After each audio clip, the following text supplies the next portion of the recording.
the power. Yeah. Who's the power? Shalom, Israel. Shalom. Welcome to Israelite School of Biblical History and Practical Knowledge. We're here in Houston. We're located at 231 FM 1092, Stafford, Texas, 77477. Class days and times are the same. Monday and Wednesday, 7 to 9. Friday, 6 to 8. Saturday, 10 to 2. We've got another location out in Virginia. At 2610 Granby Street, Norfolk, Virginia, 23517. Their class days and times are Tuesday, Thursday, Friday, 7 p.m. to 9 p.m. Eastern Standard Time. And they have Shabbat class 10 to 2. We also have a school in Rochester that's 1600 Lowell Ave, Suite 18, Rochester, New York, 14606. Their class days and times are the same as Virginia's. We have another location out here in Texas, in San Antonio. They're at 4444 Walsman Road, Suite 201, San Antonio, Texas, 78218. Their class days and times are the same as ours, but they start a little later and they go a little later. We do have Blog Talk Radio, blogtalkradio.com/Mashaba. Very good blog talks. You can tune in, listen on your daily commute. You can also listen to old classes. We have other Israelite channels, other channels associated with our school. Israelite Media Corp, Hidden Truth, 5 Minutes of Wisdom, and all the other schools. Right now, our Houston channel got shut down for a little bit. Somebody said something that was not approved by YouTube, so they shut us down. But we'll be back up soon. So for right now, we're using Rochester. We do have a feast coming up. Oh, well, we got kids class. We got kids class here in Houston. We do that every Sunday, and that's 2 p.m. Is it 2 or 1? 2 p.m. on Sundays. And then we have the Feast of Purim coming up that we're getting ready to celebrate. That's on March 6th and 7th. So if you haven't marked your calendar, mark your calendar. And if you haven't signed up for your gift exchange, get that in, the 3 items that you would like to receive. And so the sister can get those random people generated. Cause how we do it, we kind of, everyone gets it put in the pot, and then names are drawn and randomly selected to different people. People are randomly assigned to other people for gift giving. So get that in. It's gonna be fun. I like it. I love Purim. We also got Passover coming up, April 9th. So the link is in the description. You can RSVP. Get your RSVPs in so that we have a good head count, and you're accounted for. You don't want to just randomly show up and not RSVP. If you're coming, get your +1s, your +2, your +3s, +4s, your however many pluses you got coming with you in the RSVP. All right. We got Israel wear. You can get the Prisons of subscription, shirt and headband. We got Hebrew Academy, which is on pause right now in Houston due to the garments. If I could say 1 second. If you're in Houston, Virginia, or Rochester, you haven't signed up for Purim, please go ahead and sign up for Purim. Do it as soon as possible. When you leave class tonight, sign up for Purim. Put your gifts in there. That way, it can be done quickly, and people got ample time to go and get your gifts. Especially if your gift might take 2-3 weeks to come in. That's what I'm saying. So yeah, if y'all could do that, all right? All right. If you need to reach a priest or teacher, you can reach Priest Kazakia, 757-300-4047. You can reach Priest Quatazat at 303-557-8979. We have a business. We've got a website, sweetambiance.com. You can like it, support it, pass it on to your friends and family members.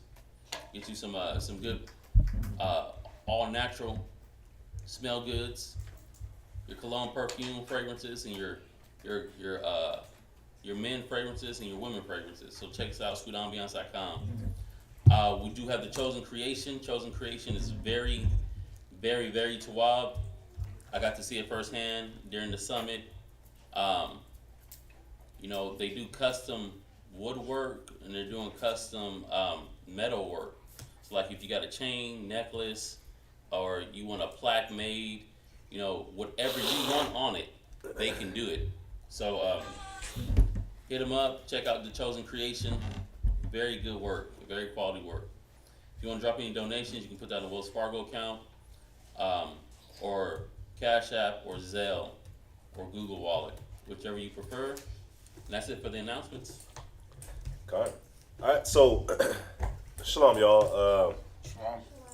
Today's class is going to be over your relationship with the Most High, and we're gonna be pretty much just going over how everybody has to have a relationship, their own personal relationship with the Most High. And I'm not talking about it from a Christian standpoint. What I mean is, like, by you having your personal relationship is, what are you doing to catch the Most High's attention? How well are you keeping yourself, how well are you keeping yourself pure? Matter of fact, that's going to be the first point. The first point is the fight to stay pure, right? So, you got, for the husbands, for the men, we got to have a strong relationship with the Most High, right? We got to have works to show the Most High that we care, and that at the end of the day, I look at it like this. When it's all said and done, and you do got to stand before that judgment seat of the Most High, what is your resume going to look like? You got the book of life, you got the book of the law, and the book of your life, right? Got to add that scripture to this class, but you got the book of the law, the book of your life. How well is your book, your personal book, going to match up to the book of the law, right? To the Bible? Or how well is your personal resume going to match up when it's all said and done? When you standing before the Most High, Judgment Day, can he reel off a whole bunch of good things? Can he say, hey, you healed the sick? Is he going to be able to say that about you? Is he going to be able to say you cleansed the leper? Or remember, leprosy is a curse. So you helped to cleanse those that had a cursed mentality. Did you raise the dead? Those that were dead spiritually, dead mentally, dead during dead with their actions and their choices. They're always making the wrong decisions. Did you help them out with that?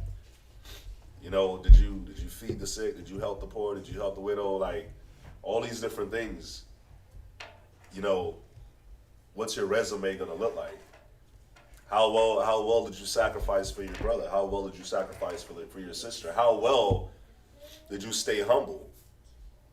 Y'all see what I'm saying? How well did you take being meek? How much did you study? Yo, Mats, sit, don't get up. How well did you study? How much did you pray?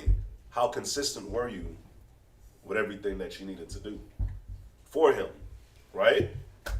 So, just with everything I just reeled off, how well can you look at yourself and just say, like, damn, yeah, I am giving my all. Am I giving 50%? Am I giving 20%? Am I giving 100%? How well am I giving in this relationship that I have with the Father? You see what I'm saying? It's a lot of different things that come with a relationship.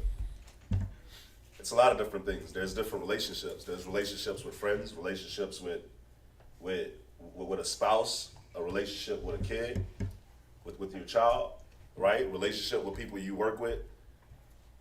Even a relationship with somebody that you never met. A relationship with your neighbor. How well are your relationships, right? But you can look at all these different relationships, and then you can look at your personal relationship with the Most High to get an understanding of how a relationship would work. Y'all see what I'm saying? Because not everybody has a spouse, not everybody has children, not everybody has, but we should all have a friend or a neighbor. So how well is your relationship with them to give you an idea of how your relationship with the Most High should be, or somewhat of an idea of how your relationship should be with the Most High. So, first scripture, let's start with Ecclesiasticus chapter 2, verse 1. Ecclesiasticus 2 and 1. So this first point is the fight to stay pure. The fight to stay pure. So you want a relationship with the Most High, right? Then this is the first thing that we got to understand. Go ahead. Ecclesiasticus chapter 2, verse 1. Uh-huh. My son, if thou come to serve the Lord, Uh-huh. prepare thy soul for temptation. Read again. Prepare thy soul for temptation. No, from the top. My son, Uh-huh. if thou come to serve the Lord. Pause. If you come to serve the Lord, that's the only relationship you can have with the Father. That's the relationship. So you know how I mentioned relationships between a spouse, relationships between your child, relationship between your friend, a relationship between a coworker. These relationships are all different. So you're understanding your role in the relationship. So in this relationship that you have with the Father, understand that there's only one relationship. And that relationship is very simple. You're serving. You're serving. Somebody get him, make sure he don't get up, because I don't want him to hit that camera. No. Do me a favor. Get up and go to the back. Go that way. Go that way. Yeah, so like I was saying, there's many different relationships, right? And the way your relationship is, like, for instance, my relationship with my neighbor is different from my relationship with my friend. My relationship with my friend is going to be different from my relationship with my spouse, relationship with my child, right? So your relationship with the Most High is a relationship of service. How well are you serving the Most High? Where's your service at? So how do you serve the Most High? Well, your service with the Most High is going to be you serving your brothers, serving your sisters, serving your nation. So if you do plan on having this relationship with the Most High, then understand, the first thing to understand, it's a relationship of service. Read. Prepare thy soul for temptation. You see that? Prepare your soul for temptation. So prepare to be tempted while you're serving. Prepare for Satan to try to come and get you. Prepare for Satan to try to,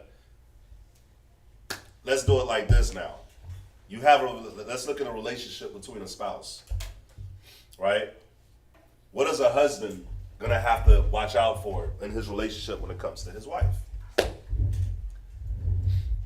Especially if you're in the world, you're gonna have to worry about other people talking to her, right? Even in the truth, you're gonna have to worry about other men trying to get with your woman. But where's the? I'm not necessarily talking about that. I'm talking about where's the temptation gonna come from a husband dealing with his wife? Like, how about the temptation of not wanting to be considerate, not wanting to sacrifice, lying in the house, not wanting to dwell with them according to knowledge, not wanting to be, what's up? What are you gonna say? Having an evil eye. Having an evil eye, like the scripture says. Y'all see where the temptation will come with? From the husband's perspective, and then from the wife's perspective, where's the temptation gonna come from? Well, the temptation, just to reel off a couple examples, would be: can you be in order with your husband? Can you follow your husband? Can you submit to your husband? Can you be there for your husband? Can you be a help unto your husband? You see what I'm saying? Can you be in the same mind with your husband? All these different things. Well, those temptations is going to be when you don't feel like doing it. When you don't feel like being led, when you don't feel like being instructed. Like, how long is your husband going to keep talking to you about the same damn thing? When are you going to get past that? But then for husbands too, how long are we going to have the same conversations when it comes to dealing with the house? Y'all see what I'm saying?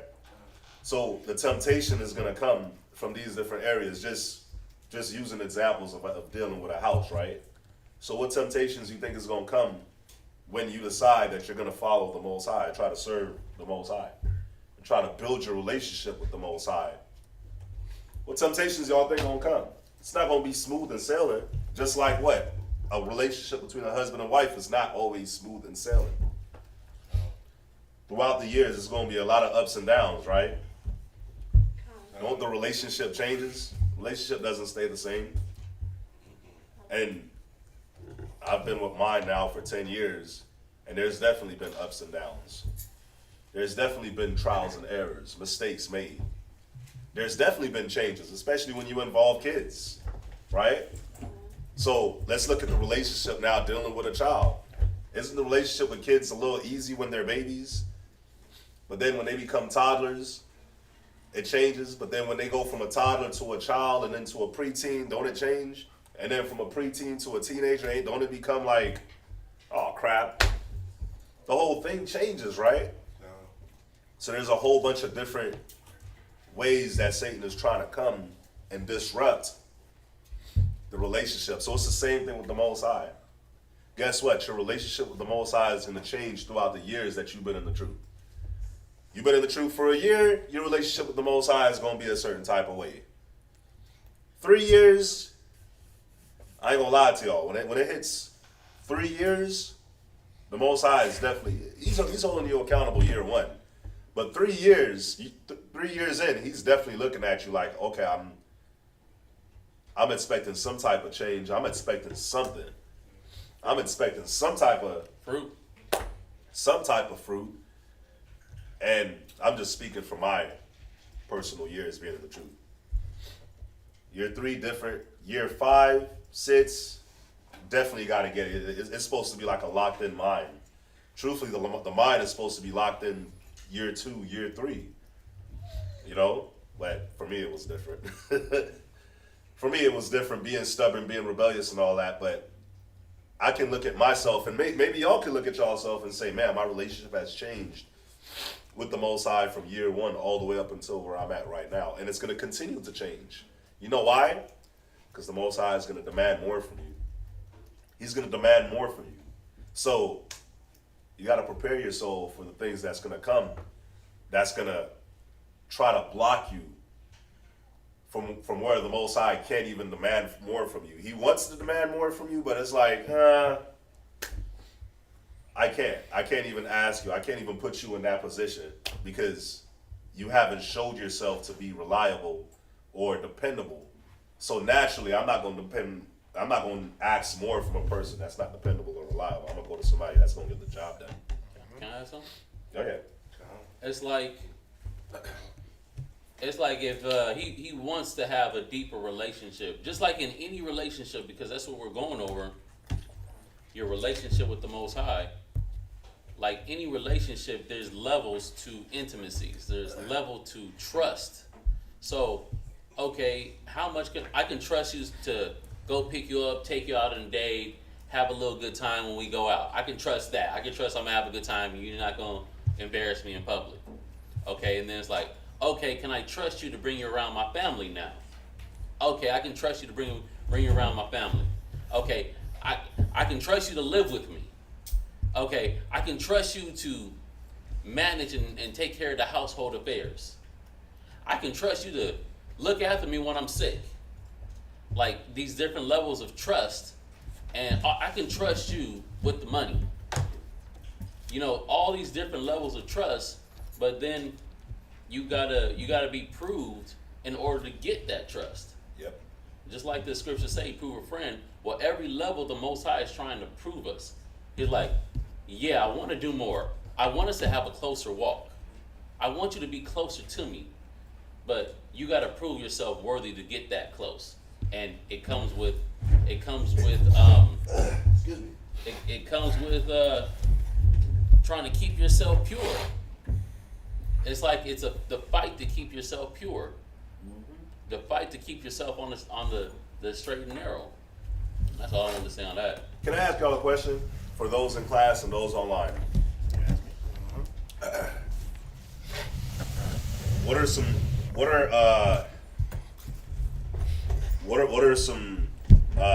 things that come with being in a relationship, like naturally?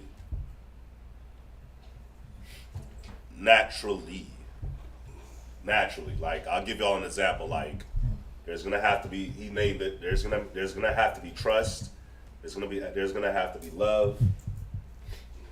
There's gonna have to be growth. What else comes with being in a relationship? What comes to my mind is like a willingness to even start the relationship, even have the relationship. Well, yeah, a willingness. Now, you're already in the relationship. Mm-hmm. So I want things that come with being in a relationship. And it doesn't have to be spouse. It could be relationship with children, relationship with being a brother, being a friend, relationship with your neighbor. You know, and while y'all think on that, you know, in every relationship you can water that relationship so it can grow. Like sucks to say, but I look at my neighbors, I don't water that relationship with my neighbors.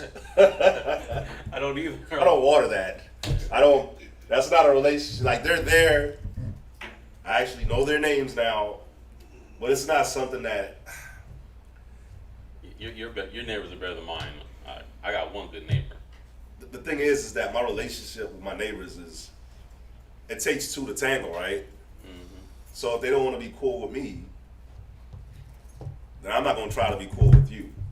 But like, let's just say they did want to be cool with me, then yeah, I might take a little bit of time to water my relationship with them. But guess what? I'm in the truth. There's only so much watering I can do. So water to give out to tend to the neighborly relationship, that's low for me. Like, now being in the truth, any friendship I had before the truth, that to water and nurture that relationship, that's damn near dead. Just like the neighbor aspect, but the relationship with brothers and sisters, that's where my watering would be for that relationship to grow, for the kids, for the children, but most of all for the Most High, right? Mm-hmm. So, what are some things that come with having a relationship?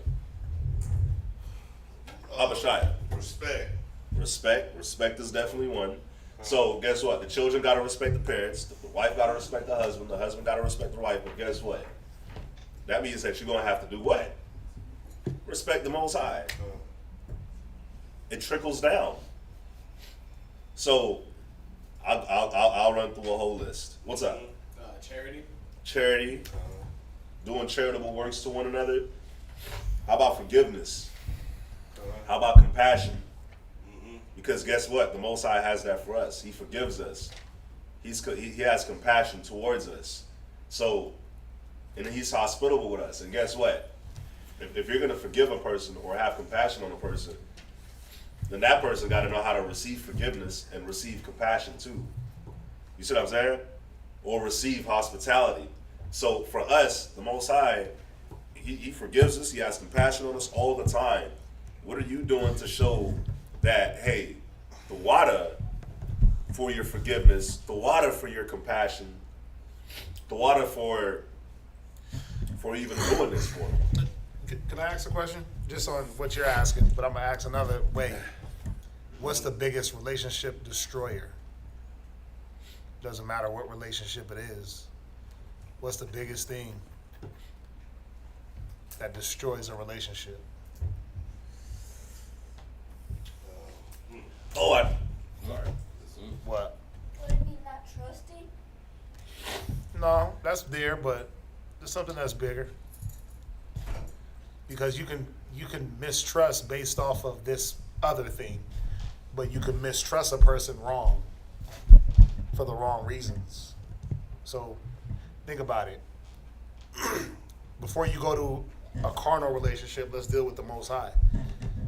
What is our job when it comes to the relationship with the Most High? He pulled the perfect scripture.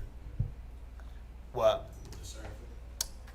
Right, but just think about it. What is it that, okay, what destroys our relationship with the Most High?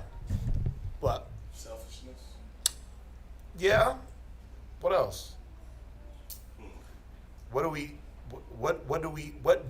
tend to do as individuals that are they said trust, that are supposed to be coming back to the Most High? What do we tend to not do to the Most High? And then you translate that over to your kids do it. If you got kids, your kids do it to you.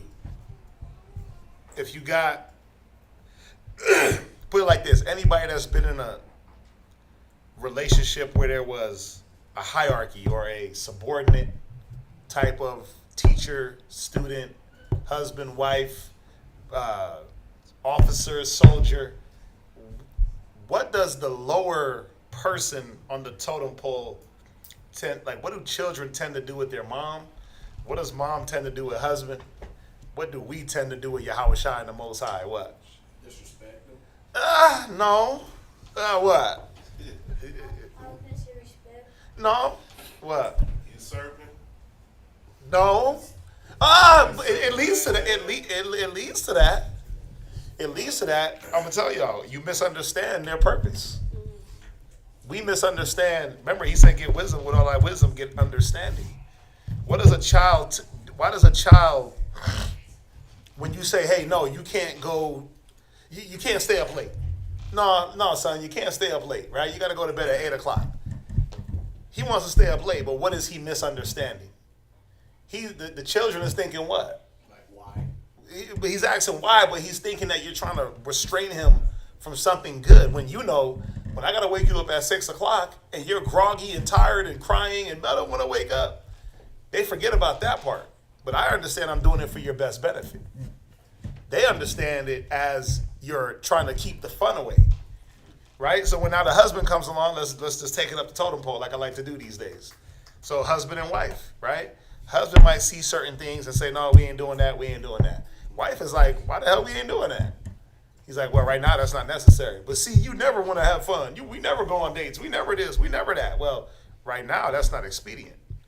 But the wife feels like things are being restrained from her to hold her back or to deprive her in a negative way, right? Where the deprivation is not a negative thing, right? Now, what do we do to the Most High as men? We look at all the whole Bible, right? We look at the 600 plus laws and be like, "God damn, dog. Why I got to do all that, Yahweh? Why I got to do?" And then you sit up in your room at night like, "Man, I just want to be in the club. I just want to go back to the old life." Can I say one thing? When you were saying that, the scripture that came to my mind was Jeremiah 25, and I think it was 7. Jeremiah 25 and 7. Where it says that if you don't listen to the Most High, you only harm yourself, right? And I saw on the news today, this father of 6 died last night trying to cross the street. Like, he went to go help his godmother out. His mother-in-law. And her car broke down on the freeway. He went there to help her out, and he was crossing the freeway just to run to the store to get something and come back. He got hit by a car. You know where he was coming from? A little child's birthday party in their family. You see what I'm saying? So when we sit here and we talk about, we tell brothers and sisters, like, that wasn't like our thing. The Most High is against that, like you celebrating birthdays and stuff like that. Like, this man just lost his life. You see what I'm saying? And you can really sit there and be like, damn, he was a father of 6 with his wife. Why, Like, Yahweh? why? Well, when you do a negative, if that grace and mercy ain't on you, then you can be taken out. And that's part of the misunderstanding. You see what I'm saying? Because then you question, right? Yeah, Question. you sit there and you like, And then the more questions you gender up, the more rebellion and the more disdain you gender up for that person or for that thing. So misunderstanding, the misunderstandings in the relationship, that's why you have the irreconcilable differences, right? We're communicating, but even on what level? Are we communicating on a level to understand one another? Or are we just communicating to talk and hear my voice? yeah, So understanding is like a huge piece, because if I understand my role, he pulled it. When you come to, he said, "My son, if you come to serve the Lord, then prepare for these things. But if you come for some other purpose, then guess what? There is no temptation you got to. There's nothing to prepare for, yeah, right? You're gonna come in and you're gonna go. But see, now I got to understand my role with the Most High. That if I'm coming to serve, I'm gonna have to prepare so that I can stay a servant. yep, But if I'm coming to be rich, then something's gonna pull me away from the Most High. I'm coming for women, 2 queens, right? Those 2 queens ain't here. They're gonna pull me away from the Most High. If I'm coming for aquaponics, I'm naming all the things brothers ever came for and left for, right? If I'm coming for a rib, if I'm coming to get rich, if I'm coming for this, if I'm coming for a car, if I'm coming because I want to get my kids back, Place to stay. place to stay, then guess what? You're going to be drawn away because of those things. But if I come to serve, then I have to understand the relationship between the servant and his master. Right? If I come to be a wife, then I got to understand the relationship between a husband and a wife. But then what does that mean? What does it mean about understanding the relationship? Well, I first got to understand what my duty is and what my place is. Right? And then I got to understand what the Most High's place is. I got to understand what my husband's place is. If I'm a child, I got to understand why they always say stay in a child's place. Right? I was talking to somebody, they said that the other day to me, you got to stay, you got to have these kids, but they got to stay in a child's place. And I'm like, you're right. Why? Because once they get out of place, the relationship is no longer what it was intended to be. So the misunderstanding in the relationship is huge. And just on what he's saying, like it's dope because as he was saying what he was saying, I was just thinking about like I don't know if y'all understood, but he was literally telling y'all why relationships fail. Mm-hmm. It's because we literally forget the order and the structure and what it is that you were called to do. So again, if for us, our relationship with the Most High is to serve. So once you leave out that mind, like it's perfect because this first point is the fight to stay pure.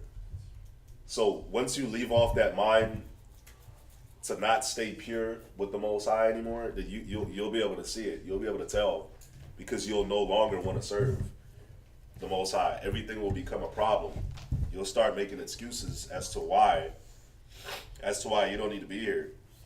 You'll start making excuses as to why, like when things pop up, when things need to get done, you'll start making excuses as to why you can't do it or why you don't want to do it. You see what I'm saying? And that's how you'll know you're falling off because now you're not trying to do what it is that you was called to do. You're not trying to play your role, which is to be of service. So naturally, what's going to happen is you're going to get moved out the way. You know what I'm saying? And the Most High is going to be looking at you like, no hard feelings. I just need somebody to get the job done. That's it. So let's go to verse 2. Finally, verse 2, right? Ecclesiasticus chapter 2, verse 2. Set thy heart aright Uh-huh. and constantly endure. And isn't this how you prolong a relationship? To have your mind set in a good place, understanding that, okay, everything ain't always gonna be good. Everything ain't always gonna be easy. Things is gonna be hard. It's gonna be a lot of sacrifice. It's gonna be a lot of giving up. It's gonna be a lot of trial and error. It's gonna be a lot of this. It's gonna be a lot of that. But this is the understanding, right? This is the understanding part, right? Just think about it. I was watching something about, it was Michelle Obama. And she was talking about her relationship with Barack, their marriage.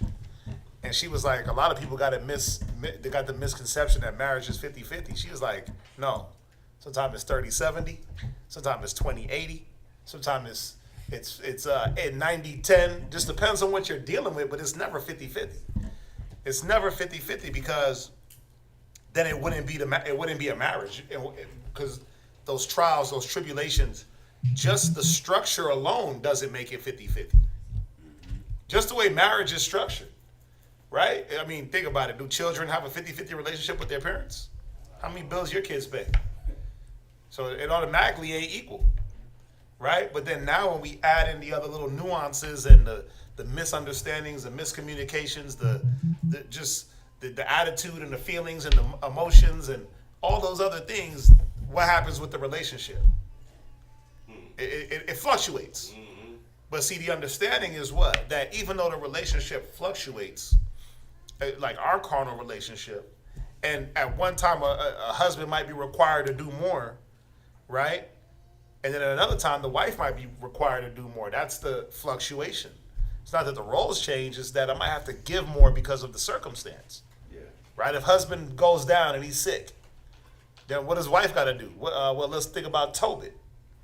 Right? What happened with Tobit and his wife? Well, he couldn't work, so wife, that part of the relationship was more a burden on her. So if that was 50-50 or 40 whatever, that went to 90-10. It was 100% actually, because he couldn't do nothing. So that changes, but guess what? Did his husband role change? No. Now let's deal with the Most High. That relationship never changes. There's never it's 50-50, then it went to 80. Nah, because the Most High is always on 100%. We're the ones that diminish that relationship. Exactly, yeah. Because again, read the scripture. Set thy heart aright. We don't set our minds to know, okay, this is what I got to go through. I've already committed. I've already said I want to serve. I've already committed to this type of relationship. But then you don't set your mind to a servant. Meaning what? The servant is going to have to clean up, share out, spend time. Go watch. My favorite servant is Joffrey from Fresh Prince, because he was always just complaining. Right? Master William, right? Whatever you need. And then there was a time when he was like, listen, it's past serving hours. You can't come ask me to do nothing, right? I'm off the clock. But guess what? Can we ever be off the clock? See, that's where you got to set your mind and say, well, if I'm a servant, it don't stop because of a time. It don't stop because of a moment. It don't stop because of a season, right? At any moment, you can be called to do this service. Y'all get that? Go ahead. Go ahead. And constantly endure. Go ahead. And make not haste in time of trouble. We're going to read down. We're going to read the verse 5, okay? Cleave unto him. Uh-huh. And depart not away, that thou mayest be increased at thy last end. And again, you see how it says to cleave onto him? Like that verse 3, it's perfect for what I just said. Like, the Most High is at 100%, so we're trying to match or to be as close to 100% as we can. He don't got to cleave onto us, because why would he cleave onto wickedness and weakness, and why would he do that? Right. It's our job to try to cleave onto him. You see what I'm saying?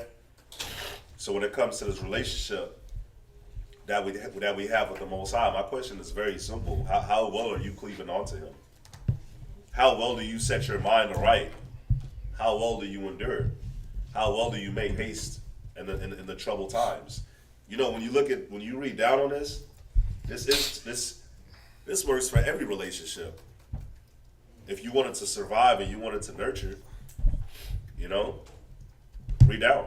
Verse 4. Uh-huh. Whatsoever. And before you do read verse 4, you see how the end of verse 3 says that thou mayest be increased at thy last end. What is the purpose of a relationship? For increase. Why do you have a friend? Well, you have a friend because you need somebody that you can depend on. You need somebody to be there with you. That's what is it? Ecclesiasticus chapter 6, I think. It is chapter 6, is it? What is that? It is 6, where Ecclesiasticus chapter 6, where it gives you all these benefits of having a friend. So when it says that you may increase at thy last end, it's talking about you're able to get some fruit from this. So you look at your friend. What's the fruit of having a friend? Well, guess what? I have another person that's more than likely going to be in the same mindset of me, that's going to be moving the same way I'm moving. So like the scripture says, if I fall or if I miscarry, not just talking about a miscarriage, but if I miscarry, meaning if anything goes wrong, if I fail, if I make an error, I got somebody right here that can back me up, that can help me out. That's the fruit of a friendship. Just like you have the fruit of a relationship between a husband and a wife, and you have a fruit between children, right? If the children listen and cleave onto the parents the way we cleave onto the Most High, then what will happen to the child when the child gets older? They're going to be successful. They're going to be able to say that they increased when they got older and they became adults, when they left the stage from being children to adults. They can reap all the fruits from cleaving on to their parents. Good? Can you also correlate that to the last part of, because I do, in verse 2, make not haste in time of trouble? Correct. I mean, it's all flowing in the same thing. Because why else would you need to cleave? It's easy to cleave when everything is good. Like, we naturally cleave when things is good. When in the time of trouble, in the time of your trouble, you are supposed to cleave onto the Most High, because who's going to help you get out of your trouble moments? Verse 5 shows you. Let's read the verse 5. Verse 5? Uh-huh. For gold. No, verse 4. Sorry, the verse 4. Read the verse 5. Read verse 4. Verse 4. Uh-huh. Whatsoever is brought upon NIV, take cheerfully. Because think about it. Who's the one that's doing all these different things? It's the Most High. So who's the one that's putting you in a position for you to set your heart right? The Most High. Who's putting you in a position for you to constantly endure? The Most High. So that you can see where you're at. If you're gonna make haste in the time of trouble or not. If you're gonna cleave or not. If you're gonna depart or not. The Most High is the one that's doing all this. So when it says whatsoever is brought upon thee, take cheerfully. Think about it. The Most High is gonna put us in positions to see where we're at. I mean, from Jacob to Abraham. From Abraham to Isaac to Jacob to Joseph to David. You could look at all these men where you could say they weren't in control of their situations. The Most High is the one that put them in like Joseph wasn't in control when he got sold as a slave. You see what I'm saying? But if he wasn't cleaving onto the Most High, then all that could have went way left. But he cleaved onto the Most High throughout that. Read on. And be patient when thou art changed to a low estate. And what's the point when you go into that? To be patient. Because there's a lot to learn when you are changed to a low estate. There's a whole lot. Now verse 5, go ahead. For gold is tried in the fire. Now who's the one that is the fire? It says the Most High is a consuming fire. So when you come to serve the Most High, then expect fire. Expect some trials. Expect some tribulations. How else is he going to improve your relationship with him? So I wanted to show y'all something real quick, just with a relationship, right? Give me 1 second. So in a relationship, you got a connection. So you think about your relationship with the Most High, you think about a connection. How strong can you make your connection with the Most High? How often are you reading? How often are you studying? How often are you praying? But I'm going to show y'all another connection. How connected are you with the body? How connected are you? Like, this is our body, right? ISBHBK, Houston, Virginia, San Antonio, New York, right? So right now we're in Houston right here. Should be connected with everybody, but right now we're in Houston. So how connected are you here with the body? You see what I'm saying? Because that'll help with your relationship with the Most High. Well, why can I say that? Well, I can say that because the scriptures say, know those that labor among you, right? There's a lot of times, which I'm sure, I'll use me as an example. When something's wrong with me, these men can tell. When I'm frustrated, these men can tell.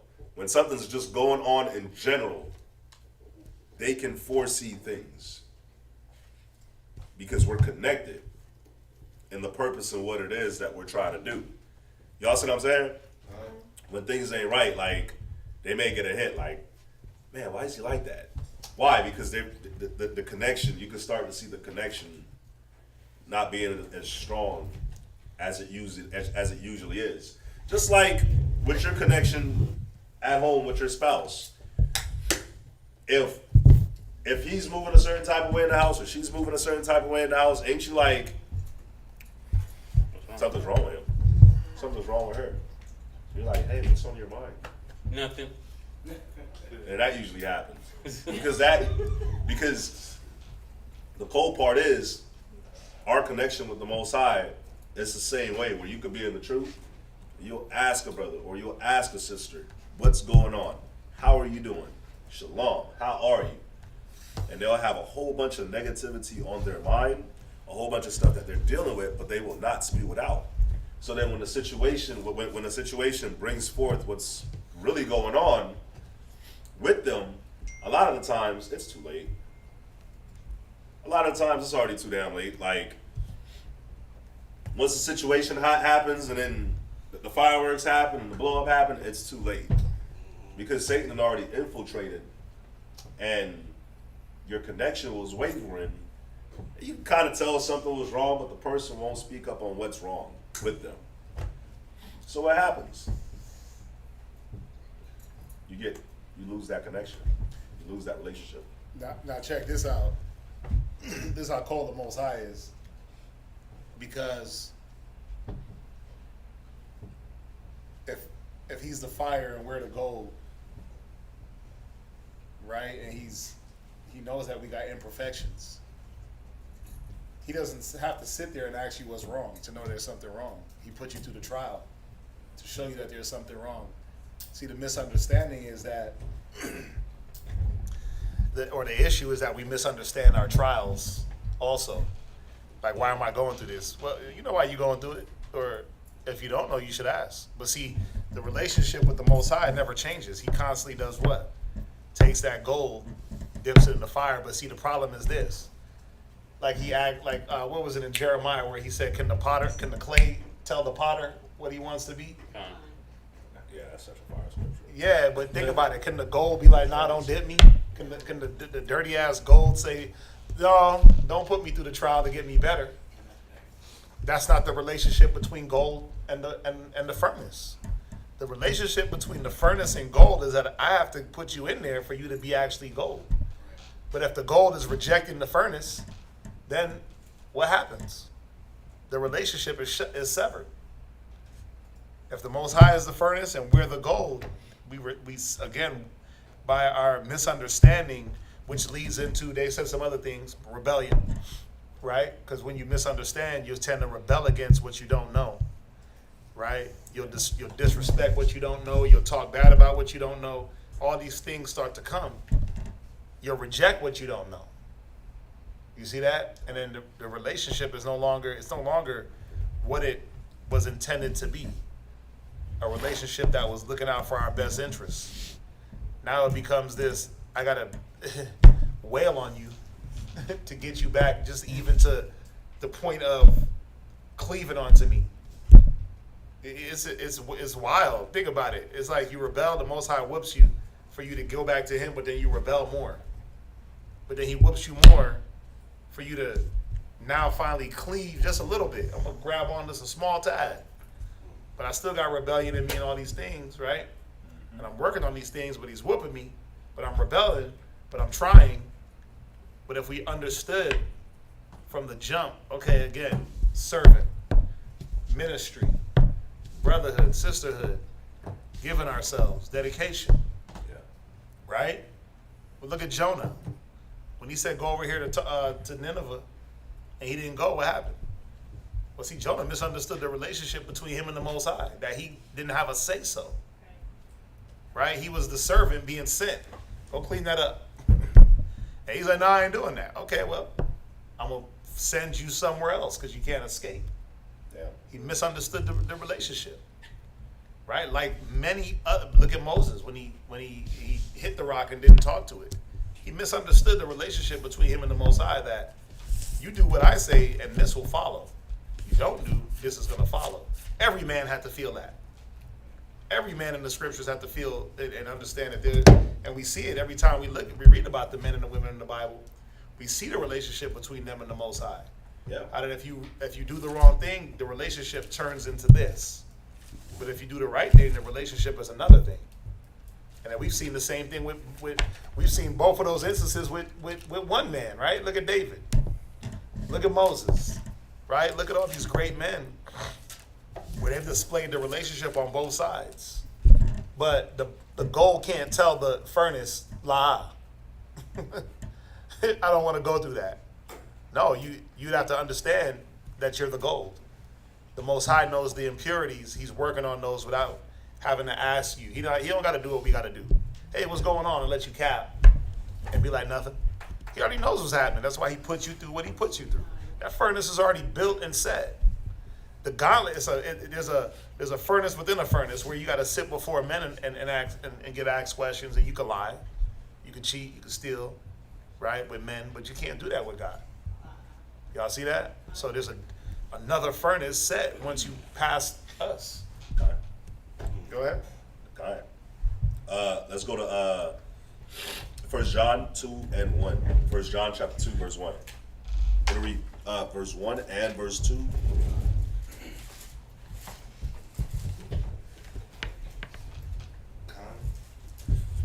1 John 2:1. No, 3:1. My bad. 1 John chapter 3 verse 1. 1 John chapter 3, verse 1. Go ahead. Behold, what manner of love the Father has bestowed upon us, that we should be called the sons of God. That we should be what? Called the sons of God. So again, another way, just another scripture to show, the relationship that we have with the Most High. We're sons and daughters, and just like Quasazat was just bringing out, the Most High tell you to go do this, you don't have a choice. Just like when you tell your child, go do this, that child don't have a choice. Go to sleep, you don't have a choice. You see what I'm saying? Go wash the dishes, eat your food. They don't have a choice. So when you look at us, it's the same thing. Well, you do have a choice. Your choice is to do it or to get your ass whipped. You know what I'm saying? Like, look at Jonah. Most High told him to go do something. He didn't want to do it. He rebelled. The Most High forced him to do it. Forced him to do it. Don't use that word forced. Let's use the word coerced. Forced. I don't want to say forced because then it's like, well, he didn't have a free will. Well, see, that's the beautiful thing about it is that you have the will to do whatever you want. The question is, how long can you endure the flame? Right? No matter what, you rebel, this is what happens. Right? So the thing is, do I have another choice to make now? Do I keep going through the fire? Or do I extinguish the fire with cooperation? Right. So I hate to use that word force because it sounds like he didn't have the free will. He had a free will. Just that there was consequences with that free will. Well, you're not saying well either. Fish got him. Right. Yeah. So. Read on it. Therefore, the world knoweth us not, Go ahead. because it knew him not. Read verse 2. Beloved, now are we the sons of God, and it doth not yet appear what we shall be. So you know why this is cold? Because when you're a child coming up and you listening to your mother, your father, your uncles, your aunties, because that's your role as a child, you don't fully understand why they're telling you, don't do this, don't do that, do this, don't do that. The child is nearsighted. They can't see why. They don't see what's at the end of the tunnel. So it's the same thing. We're the sons of the Most High, and we don't even understand. We don't understand yet what we're gonna be. When all this is said and done, and this world is over, we have a small understanding of what things is gonna be like. We see through the glass half clear, like the scriptures say, right? But we don't know 100%. Just like as a child coming up, you can see certain things, but you don't know 100%. You see what they're talking about, but you don't understand until you get older. Like when the parents used to tell you to clean up, you don't understand until you get older and you have your own spot and you know how to clean. And you go to other people's house and they don't know how to clean. You don't understand why it was important. But then when you get there, you got it. You see what I'm saying? And it's the same thing here in the truth. It's the same thing for every man and every woman now in the truth coming up. We're the sons and daughters of God, yeah, but we understand a little bit what's going to happen because of what we're reading and a little bit of evidence of faith that the Most High gives us. But when it happens for real, then we gonna understand. Because the scripture does say we gonna look back and be like, damn, that was it. It was easy. I wish I could go back and tighten up a few screws. Read on it. But we know that when he shall appear, we shall be like him. For we shall see him as he is. You see that? We know that at the end we're gonna be just like him. We're gonna be just like him. We're going to be in the same mind, the same judgment, the same thought process. Why? Because we're exercising it now. We're exercising it now. That's why when he comes and heaven comes, it's going to be a very seamless transition for us. It's not going to be like the Most High gives us the kingdom of heaven now. Why would he give us the kingdom of heaven now when we can't even get this right? Why would, people outside that's still smoking and still believing in Christianity and Catholicism and all that. Why would the Most High give them the kingdom of heaven now? Look at how they live now. So they're going to do the same thing with this, with the kingdom of heaven that they did right now, in this time on the earth. So yeah, it's going to start off all pure, righteous, and nice, but eventually it's just going to get tainted and wicked. Just like when he delivered us from Egypt and we went to Israel. It always went bad. So now we getting that full understanding, so that when we do make it to heaven, it can be a better transition. Let me get 1 Timothy 6 and verse 12.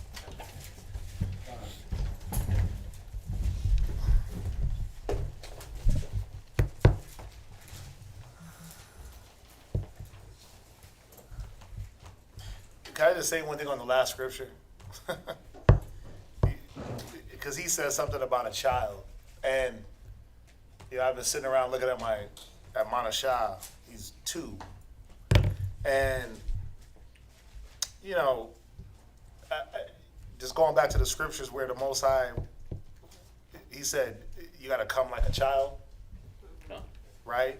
You got to come like a child, and we look at it, be like, oh yeah, the children, they're children, they're pure, they're innocent, they're this, they're that. But when you look at children, the one thing they want to do is they want to mimic everything. Like Manashah, if I sit there like this, he'd be sitting there just like that. He'd just be sitting there with one leg up, sitting there, and I look over, I'm like, okay, bro. And then he'll be like, okay, bro. He said everything I said. I gotta watch what I say, because he wants to parrot everything, and he wants to mimic every single move. But think about why he's doing that. Is he thinking like, oh yeah, I'm following righteousness or wickedness? He's just like, I'm following my dad, right? I'm following him. He's the guy I always see. I'm gonna just follow him, whatever he does. But then it's not just me. He'll follow his brother. That's why I was gonna tell him, be careful what you do, because he's gonna mimic. He'll follow his sisters. He'll follow his mom. Like everything that he sees now, he wants to try to recreate it within himself. He wants to be the recreation of those things, the carbon copy, right? But beloved, now are we the sons of God? Why are we the sons of God? What did it say in Romans? That we're the sons of God if we do whatsoever we're commanded of, right? Or we do whatsoever is commanded of us, right? So a child is going to do, they're not even going to do what's commanded of them. They're going to do just whatever they see, right? If I drop something, the first, oh, Dad, I got it, Dad, and he'll pick it up. Here you go. I'm like, thanks, son. If I drop something, if he hears things fall, he's on it. Because why? That's the innocence in a child to want to serve, and he understands our relationship, right? He understands our relationship that if he gets out of pocket, he get whooped. If he does good, I'm like, oh, thanks, son. Good job, right? It doeth not yet appear what we shall be. Well, why doesn't it appear? Well, like he said, the Most High is not just going to give us everything. But see, for some of us, for a lot, they never get to see what they really can be. Because before they can let that relationship develop between them and the Most High, they sever ties. Through what? Through relinquishing the Son of God title. Because they stop doing whatsoever is commanded. We stop doing, we again go back to misunderstanding the relationship. I know you're telling me one thing, but I need to do something else. I know you're saying that this is for my benefit, but I don't see that. Right? You just holding me back. What's that? But when kids are little, they don't understand they can exercise choices. Right. That's the whole thing. They don't even, but how do they get that? How do they develop, oh, I got a choice in this matter? Well, How do they develop that? As they get older, then we give them that. We give them choices. We give them options and choices. So that we allow the relationship between our children and us to change, but does the Most High allow us to now, eating pork, that's a choice. But the consequence was always the same from the beginning to now. See that? Our consequences change and we change things, but the Most High said, I change not. So that you've always had a choice. That's the thing. But the consequence was always there. It's just that we didn't understand consequence. Yep. You see that? Before the truth. That's why I love the Bible. The Bible gives you the ability to understand circumstance. And for the ones that keep going through the same circumstances, it's because they lack understanding. They're not reading. But I love the fact that I could open this up, read about Egypt, and then understand the boils and this and that, and when you in ER trips, and when you in the doctor, and when this is happening to your body, and this, the Most High, that's his way of talking. That's his way of getting you back into this relationship.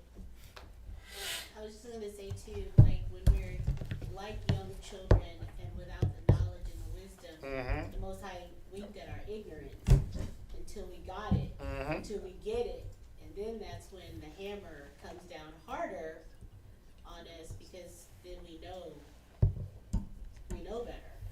We know to make the right choices. We just rebel and choose not to, and that's when the consequences get even Harder. harsh. Right. Then it says, when he shall appear, we shall be like him. You see, everybody looks at the glowy part. Oh, we're going to be glowing and this and that. No, but what about order and structure? That's going to be solidified in you. What about understanding? What about his understanding towards us? And now our understanding towards him is going to be complete. We're going to know not to step out of line. You see that? So the being like him is not just on one aspect. It's on every aspect. We're going to understand our relationship between the Most High and us and Yahweh Shai and us. We're going to know. There's order. There's this. There's that. What's that? Now, is that when we are made? Is that when we're perfect? Because Yeah, even like of course, now, because then the yeah. flesh won't be an anomaly. Right. Okay. The flesh won't be in the equation where now I still have to. Think about where do our choices come from? Do they really come from a logical standpoint? No, they don't. Because the flesh ain't logical. The flesh is erratic. The flesh is chaotic. The flesh is emotional. That's why he said, this wisdom descended not from above, but is sensual, devilish, right? So celestial, what is it? Celestial? No, it's terrestrial, right? So yeah, once we're perfect, we're not gonna have to battle. Oh damn, my body is saying yes, but my mind is telling me no. Yeah, we ain't gonna be in R. Kelly mode. We're gonna be in, right? I believe I can fly, and you're gonna fly. We're gonna be in that R. Kelly mode, right? So yeah, what's that? You had said that when we're growing up as children, that we didn't have any other options. Like as parents dealing with their children, the children follow their parents. Right. Right. I'm reminded of like Adam and Eve. They didn't know anything else but to follow the Most High. Right. Until something was injected. Until another thought process was injected in a way where they had to now find out. Either we go fight. So their whole thought process was changed to now that I got to think about this other thing that potentially might be there, what's going to be the problem with human nature? To go find that thing out. Right? To go find out what that thing really is about, especially when it's right in front of me. Well, whoa, it's right in front of me. What could be so bad? I might as well go all the way. And see what it's about. The very thing that they weren't supposed to deal with was right in front of them. You see that? Where in other instances they weren't mingling, they weren't mingling and it wasn't right in front of them. Talking and dealing and all these different things. So that's a whole nother thing when that like with children, but isn't that with children? Yeah. What happens? Well, they end up in circumstances and a whole nother thought process is being injected into their mind for them to have to make a choice against the choices that you gave them. Or the choice you gave them. You see that? So the relationship is the same with a father, son, father, mother, the Most High, and us. Where we always got to make choices against what the Most High laid out for us as a choice. Right? You were going to somewhere? Yeah, 1 Timothy 6:12. 1 Timothy chapter 6, verse 12. Fight the good fight of faith. Now, just on that first part, this first precept, fight the good fight. It's already saying that it's a fight. Like you got to be ready to go to war. You got to have your mind ready, and what are we really going against? We're going against ourselves. We're going against our own mindset. The way we want to do things is the way that the world imprinted on us, and we're acting that out. But then we want to have this relationship with the Most High. It's like, well, you're dirty. You got to get cleaned up. And the closer you get to me, I'm hot. I'm going to burn that up out of you. Now, if you're not ready to fight and hold on to the faith, 2 cups. well, you're just going to fall away. And in any relationship, That's insane. it's a fight. In any relationship. And it's the whole enduring of the relationship. Watch, read on. Lay hold on eternal life. That eternal life is that closeness with the Most High. Go ahead. Whereunto thou art also called. Now, you were called. He said, I want you. And you said, I want to be picked too. I agree. I want to be a part of this. So you were called, you were chosen, and you agreed to the position that was given you. You agreed to the different trials that the Most High was going to put you through, the different proving processes. Because there are proving processes. Like, again, we're going to the relationship, the courtship, the dating, the building, the trust. I think about a couple that's been together for 20 plus years. I talked to a few guys in the mall the other day, and they're like, it's always give and take. It's always a learning experience. We were talking about women submitting. It's like, well, it's not just 100% the woman submitting. There's compromise. There's different stages of compromise. So how much are you going to give yourself to the Most High? And let him say, okay, well, let me give you a little bit back. You got to lay hold to this faith. You got to be willing to go through the fight against your own mind, to reject your own thoughts, your old way of being. Go ahead. And has professed a good profession before many witnesses. Now, that good profession, a good profession amongst many witnesses. I'll tell y'all something. I had my ex, what she used to do, and just speaking on many witnesses, she used to always post her profile picture of us, just to show everybody that she knows that, look, my relationship is good. Oh, y'all complaining about your relationship, but look, my relationship is good. He's light skinned with long hair. So, but in that, you got many witnesses. And all these witnesses, everybody is looking at you, seeing, okay, where's the chink in the relationship? So when you think about the relationship with the Most High, where is the chink in the relationship with you and the Most High? Who's supposed to seek that out? Satan and his minions. Wow. These demons. They are the ones that come to seek out the chinks by the different trials and tribulations, to find the chinks in the armor, the holes and gaps in the relationship. And when they find them, they poke, and poke until somebody get out the spirit, or somebody keep fighting and lay hold of faith. Do like it said in Ecclesiasticus 2, cleave unto him in the time of trouble. Can I ask y'all a question? Does there have to be, what is that, Ecclesiasticus 2? Does there have to be the trial?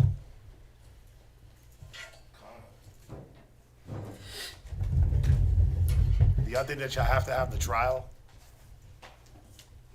Abadiah, you had your hand. I don't think there has to be a trial. I think the trial comes because we resist just following and going with the flow. Yeah. And just being obedient and doing what he says do. It's like a kid. There doesn't have to be a punishment if you just do what you're told to do. And a wife, if you just submit, there's usually no kickback or pushback or fight or argument when you just submit, play your position, and do what you're supposed to do. Think about it. Think about those couples that have been together for like 40 years. 50 years, and they're like, oh, for the last 30 years, they've been together 50, but for the last 20, it's just like smooth sailing. They wake up, wife knows what she got to do, husband knows what he got to do. He comes home, they eat dinner together. I love you. They go to bed. They wake up. They do that for the rest of their life. Because what happened? Well, maybe the first part of the relationship, there wasn't so much of that ease because of the different minds and the misunderstanding. The one scripture that's hitting me, it keeps hitting me, is Ecclesiasticus 2:1. If you come to serve the Lord, if you come to be a servant, then really, he said, prepare your soul for temptation, right? Why? Because who wants to be a servant when you can be a ball player? Who wants to be a servant when you can be a servant is the lowest on the totem pole, right? The bus boy in the restaurant, that's the lowest nigga there. Yeah, you could be the boss. Right, like who wants to be the servant when I could be the greeter? Who wants to be the servant, the doorman when I could be the host? When I could be the cook? When I could get because does the servant get the glory? Who wants to be the servant when every other position is getting the glory? Yeah, the busboy, the guy that washes the dishes. Who wants to be the busboy? Right? I'd rather be the waitress. She ain't gotta touch the dirty dishes, but because it's what you put yourself, what you rather be in the relationship. Well, I know I'm the servant. I know I'm the servant now, but I'm gonna work my way up. But nah, there is no working your way up. You're gonna be a servant. No matter how much you work your way up, the greater thou art, the more what? The more you serve, basically, right? A minister, right? Oh, I'm minister such and such. I'm minister Farrakhan. Okay, nigga. Well, you supposed to be the greatest servant. You the chief servant. If you the minister such and such, I'm chief such and such, chief minister such. So that means that you're the greatest servant ever, right? But as soon as we think that, I'm gonna just move, I'm gonna work my way up in the ranks and or at the job or whatever it is, and I'm gonna be moved out of that position of servitude, then you automatically are going to get trials and tribulations. Because like he said, Satan is going to come to poke at what? Not at your trial, he's going to come to poke at you. And what it is that's pulling you. Remember, the temptation is always going to be there. So that was a trick question. Temptation is always going to be there. But how far you let it go, that's the question. Right? That's the question. Nobody can walk up to me and be like, hey, I need you to come work at this church. I'll give you $1 million. That's not a temptation for me, $1 million. Or a monetary, right? Get rich scheme. That's not a temptation for me. Because I understand what comes with that. I understand the relationship. I understand my relationship with the Most High, but I also understand the relationship with Satan. That's another thing we got to understand. What is our relationship with Satan? Once we start letting him dictate and control, what do you become? Right? Go to verse 14. Verse 14. Hey, shalom everybody online. Everybody saying shalom to everybody online. I know we on a different channel, but this guy right here, he made somebody mad at YouTube. The angry wolf. Run him over. Read. Why you do that? That wasn't me. I'm a wholesome brother. 1 Timothy chapter 6, verse 14. That thou keep this commandment without spot. That's the spot. Come on, without chinks in the armor, without holes in the relationship, without the youthful lust that pulls you away back into the world. The different things that hold you up. Keep the commandments without the hiccups, without wanting to be disobedient or get out of order. That's the fight. Fighting with yourself. Fighting to keep yourself right. Keeping the commandments, read. Unrebukable until the appearing of our Lord Yahushua HaMashiach. Now, and blameless. That unrebukable is staying blameless. That's been a theme word. That's been a theme word for at least a good 8 months. Blameless. Unrebukable. Nothing anyone can say about you. Nothing anyone can say that you're faulty to. As far as your sincerity, as far as your walk with the Most High in Christ, your love towards the Most High. No one can say that money has a pull over you more than the Most High. Your rib has a pull over you more than the Most High. Your husband has a pull over you more than the Most High. Or whatever worldly event or item has more pull on you than the Most High. And even when you think about the development of a relationship, like I go back and think about my father, my dad. It says until the day of Yahweh Shai HaMashiach. That's till it's over, right? Yeah. That's till it's over. Not, oh, we gonna keep it good. I'm gonna fake it till I make it and then tap out towards the end. You're gonna forget about me. Oh, yeah, then you start to fall off and forget. It's till the end. And then I think about the relationship with my dad. We reached the pinnacle. At least for me, my brothers, my sisters, his ribs, his ex-ribs, they can't say that. But with me, we reached the pinnacle because there was nothing else that I could say. And there was nothing else that he can tell me that I didn't get from him already. Like, we reached to that day of Yahweh Shai as far as his day of his death. Now, in our relationship, in our walk, we got to stand firm, and we have to continue in it all the way until he calls for us, or until we see him crack the firmament. You had your hand up? So, you give us an example right now with your dad, right? Is that like how Priest Karzab said right now? When he gave the example of, like, just envision somebody who's been in a relationship for like 50 years, and the last 20 was smooth sailing.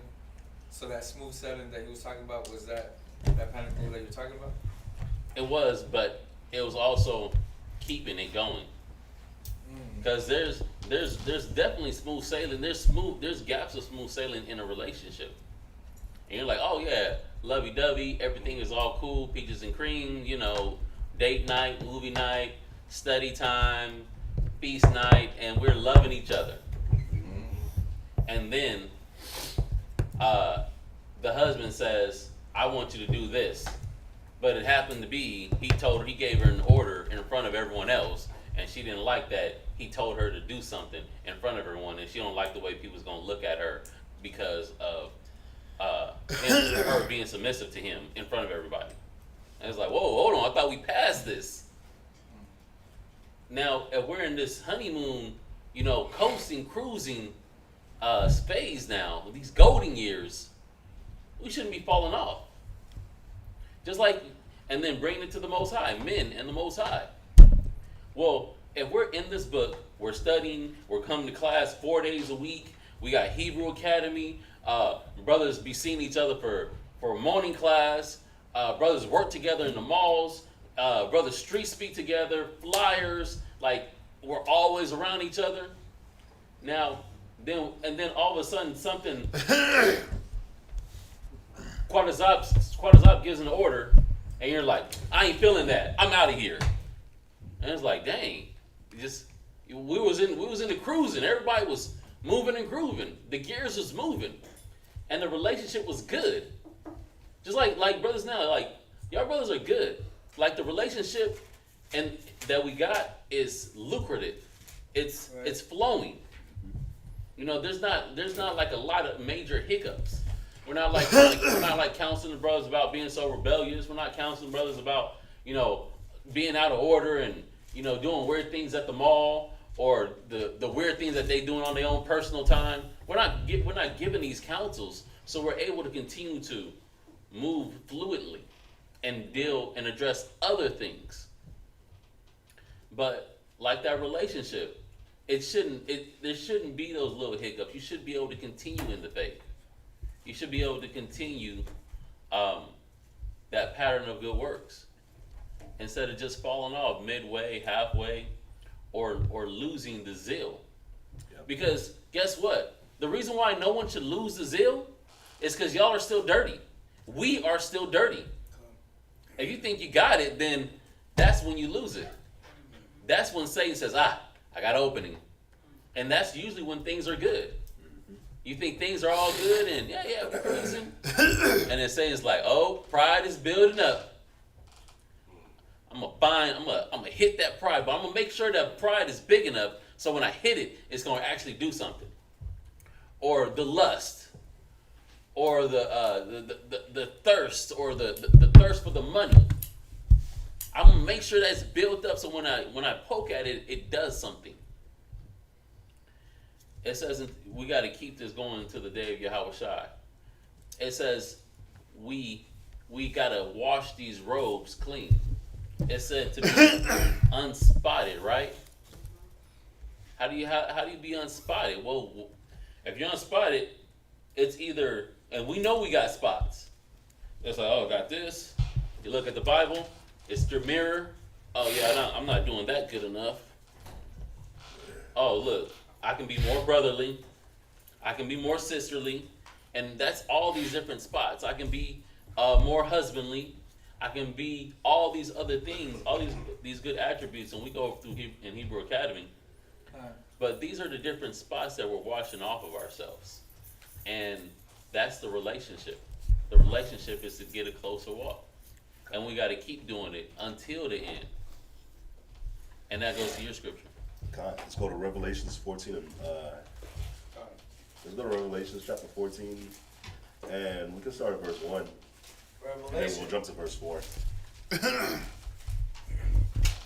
Revelation chapter 14, verse 1. Go ahead. And I looked, and lo, a lamb stood on the Mount Zion, and with him 144,000. So we know that this lamb is speaking of Christ, right? So with Christ is going to be 144,000, right? Go ahead. Having his father's name written in their foreheads. So, you know, what's dope about this is, you know, in Revelation chapter 7 where it says that the angels were holding back the four winds of destruction on the earth until the servants of our Lord was sealed. They show you what that seal is too. The seal is the Most High's name written in their foreheads as well. You see what I'm saying? So what does that mean? In our foreheads, we was always thinking on the Most High all the time. Now jump to verse 4. Verse 4. Go ahead. These are they which were not defiled with women. And it's, go ahead. For they are virgins. So what it's talking about is, it's not necessarily talking about, it's not talking about an actual virgin, fleshly. It's talking about their minds.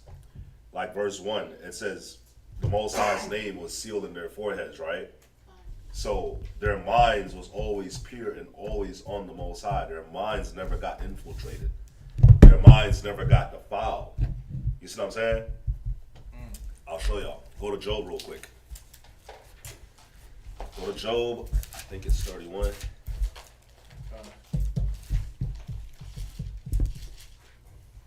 Yes, 31 and 1. Job chapter 31, verse 1. Go ahead.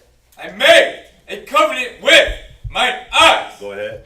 Why then should I think upon a maid? You see that? So the relationship was always a relationship with the Most High. So we made a contract with our eyes or your focus or your mind. That contract was made with the Most High. That relationship was already with the Most High. So it's saying, why should I think upon a maid? Why would I think upon a woman? Why would I become defiled or entertain something that's other than the Most High, right? So when you look at this verse 4 from the top of Revelations 14 and 4. Revelation chapter 14, verse 4. Go ahead. These are they which are not defiled with women. Go ahead. For they are virgins. Because guess what? It's talking about the 144,000, right? But there's a lot of men that we read about in the scriptures that was 144,000. That's going to be included in the 144,000 that had women and children. Y'all see what I'm saying? So what is it talking about? Well, it's talking about your mind. Your mind is still pure. Your mind didn't get defiled with everything else that goes on in the world. Your mind is strictly on the Most High. Your mind is strictly on the relationship that you have with the Most High. You see what I'm saying? Read on. These are they which follow the Lamb, whithersoever he goeth. See that? It don't matter where Yahweh Shai goes. You gonna follow. You read all through. If you want to know where Yahweh Shai went, all you got to do is read the scriptures. Behold, I come in the volume of the book. So you're going to get many situations, many instances where you could see men and how they dealt with their relationship with the Most High. Y'all see what I'm saying? When it says, oh yeah, wherever he went, they went. So the question is this: when it comes to a relationship, the Most High is leading us, right? So as a man, are you following the Most High, Yahweh, the Most High and Yahweh Shai? Excuse me, are you following them? Wife, are you following your husband? Children, are you following your parents? Y'all see what I'm saying? That's how the relationship works. You're gonna follow somebody. You're gonna submit to somebody. So you're gonna submit to where, however way you fall in this order, or are you gonna submit to your own minds and be like a man that got defiled with a virgin, that was a virgin that got defiled? Well, this is when it's talking about they weren't defiled with women. It's talking about influences too. They didn't get influenced. Nothing influenced them off of the Most High, off of what they were doing. Because once you choose to follow the Most High, serve the Most High, then what happens? Different things come to try to influence you into not doing what it is that you're doing. Read on. These were redeemed from among men. See that? And by doing this, you end up being redeemed from among everybody else that's on the earth. Y'all are here right now because the Most High redeemed y'all to do this, to be this. And you got to fight and strive every day to hold on to this as much as you can. Read. Being the first fruits unto God and to the Lamb. See that? The first fruits. What happened with the first fruits? When you planted your tree and your apple tree beared fruit, what did you do with that? You didn't eat it. You left it. It was holy. So you're a holy fruit unto the Most High. Not just any regular fruit. You're holy. You're in this relationship with him, you're holy. That's how he looks at you. So you got to look at yourself as being holy as well. We always say it. I'm washed by the blood of Christ, right? No, we don't say it. Christians say that. No, they say highly favored and sanctified. What do they say? Blessed and highly favored. There it is. Blessed and highly favored. But nobody says sanctified. Christians don't say that. Yeah, I Only heard Kanye that said, before. or Kanye and Big Sean. No, so you sanctified and you wash, cleanse, and set apart from everything else. So that's the first fruit. They were set apart from all the other fruits. All the other fruits, you're going to eat them. But these fruits, you're going to leave them. You're going to let them fall. Now read verse 5. And in their mouth was found no guile. In their mouth was found no what? No guile. Because you know what destroys a relationship? Is guile. So, just for time's sake, I'll tell y'all what guile is. Oh, damn. So guile is pretty much the way Satan moves. Deceptive. Let me see. So guile, it says craft, cunning, deceit. That's what guile is. So why did it say in these virgins' mouth was found no guile, no craftiness, no deceitfulness? Well, think about what Yahweh Shai also said. Like, who asked me the question? Somebody asked me the question recently about the cup. What goes into what? Not what goes into the man to follow him, but what comes out.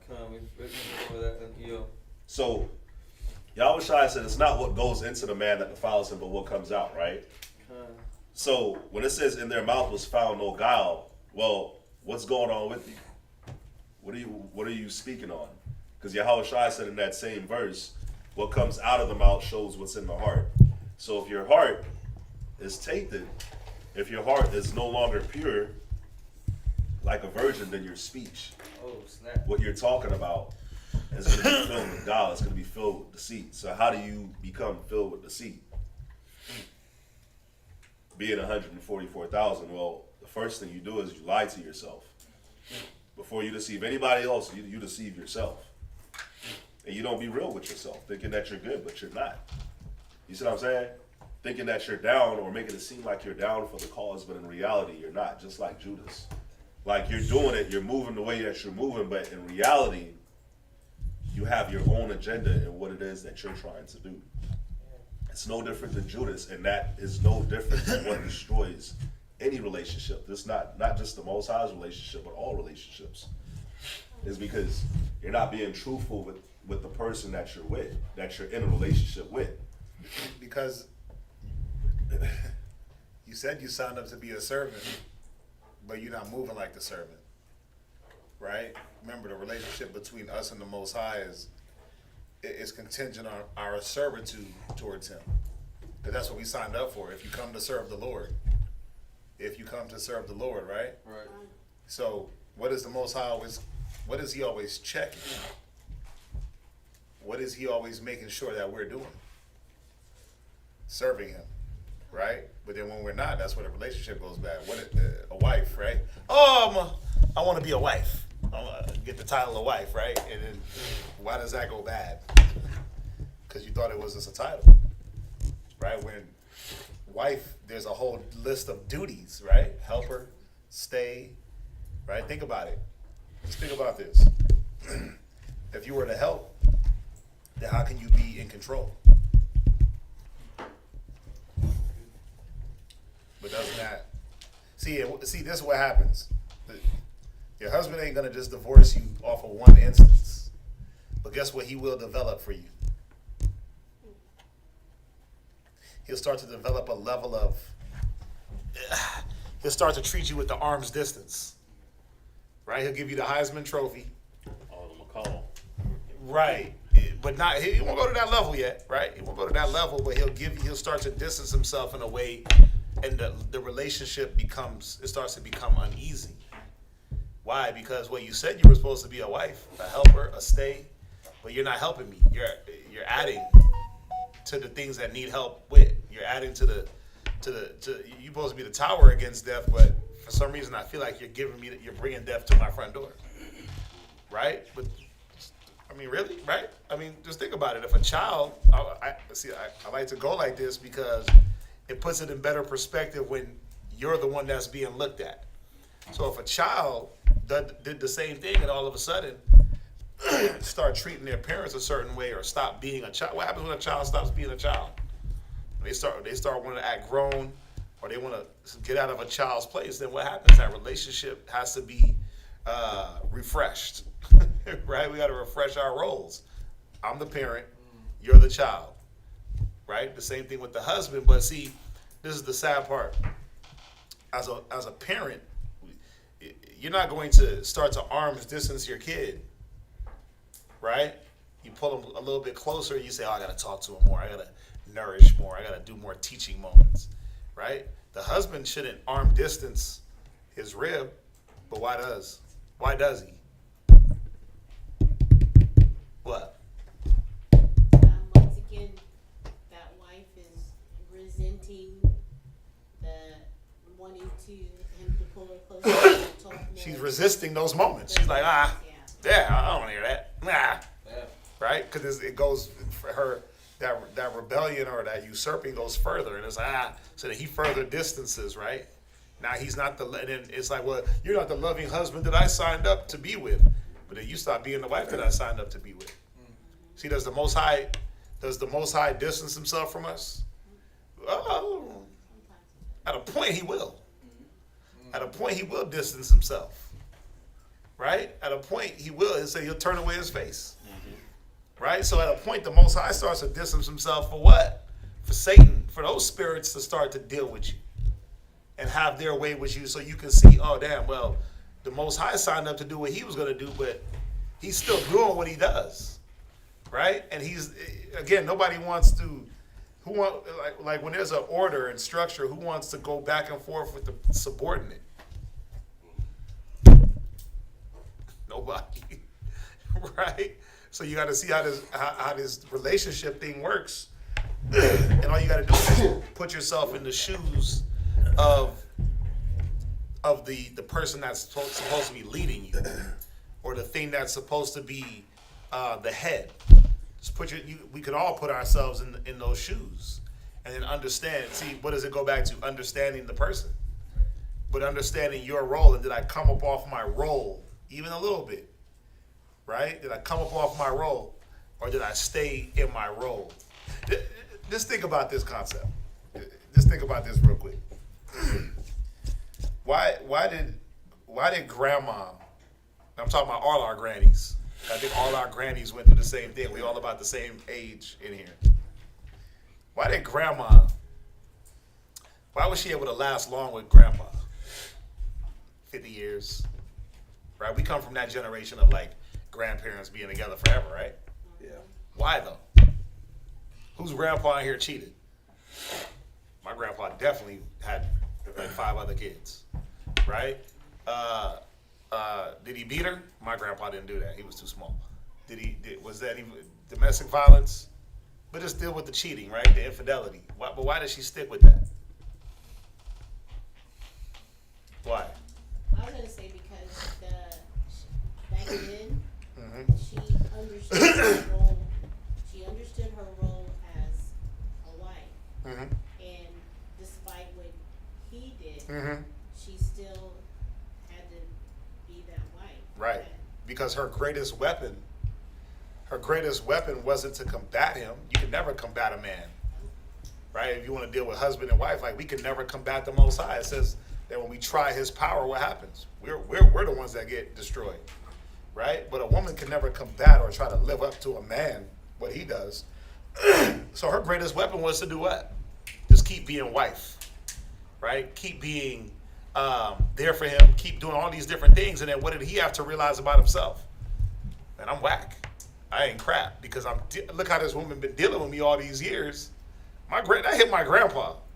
I hit my grandpa a couple of years back when my grandma passed away, and you could just tell, like it hit him. Like, damn, man, this woman stuck with me for 50-something years. I got all these outside kids. There's another kid popping up every other funeral, every other get together. I got a new aunt. You know what I'm saying? But it hit him like, damn, this woman stuck with me. The greatest weapon that she had was to be what she was created to be, and not to try to make him what he was supposed to be. Long as she stood to what she was supposed to be, they were able to last. And then he came around to what he was supposed to be after a while. After a while, all that moving around, it was like, okay, that's played out now, right? But think about it. There's many thousands and thousands of grandmas and grandpas, right? Where when you go to the funeral, you find out you got a whole other family.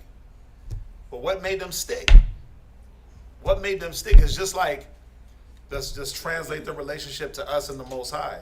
Well, think about it. There's many things in here there's many things in the scriptures that we're commanded to do, right? And I ain't gonna front, like, is every single one of them you just like hip, hip, hooray? No. Let's be real. We're human, and we look at things and we're like, I don't get that. Why I gotta do?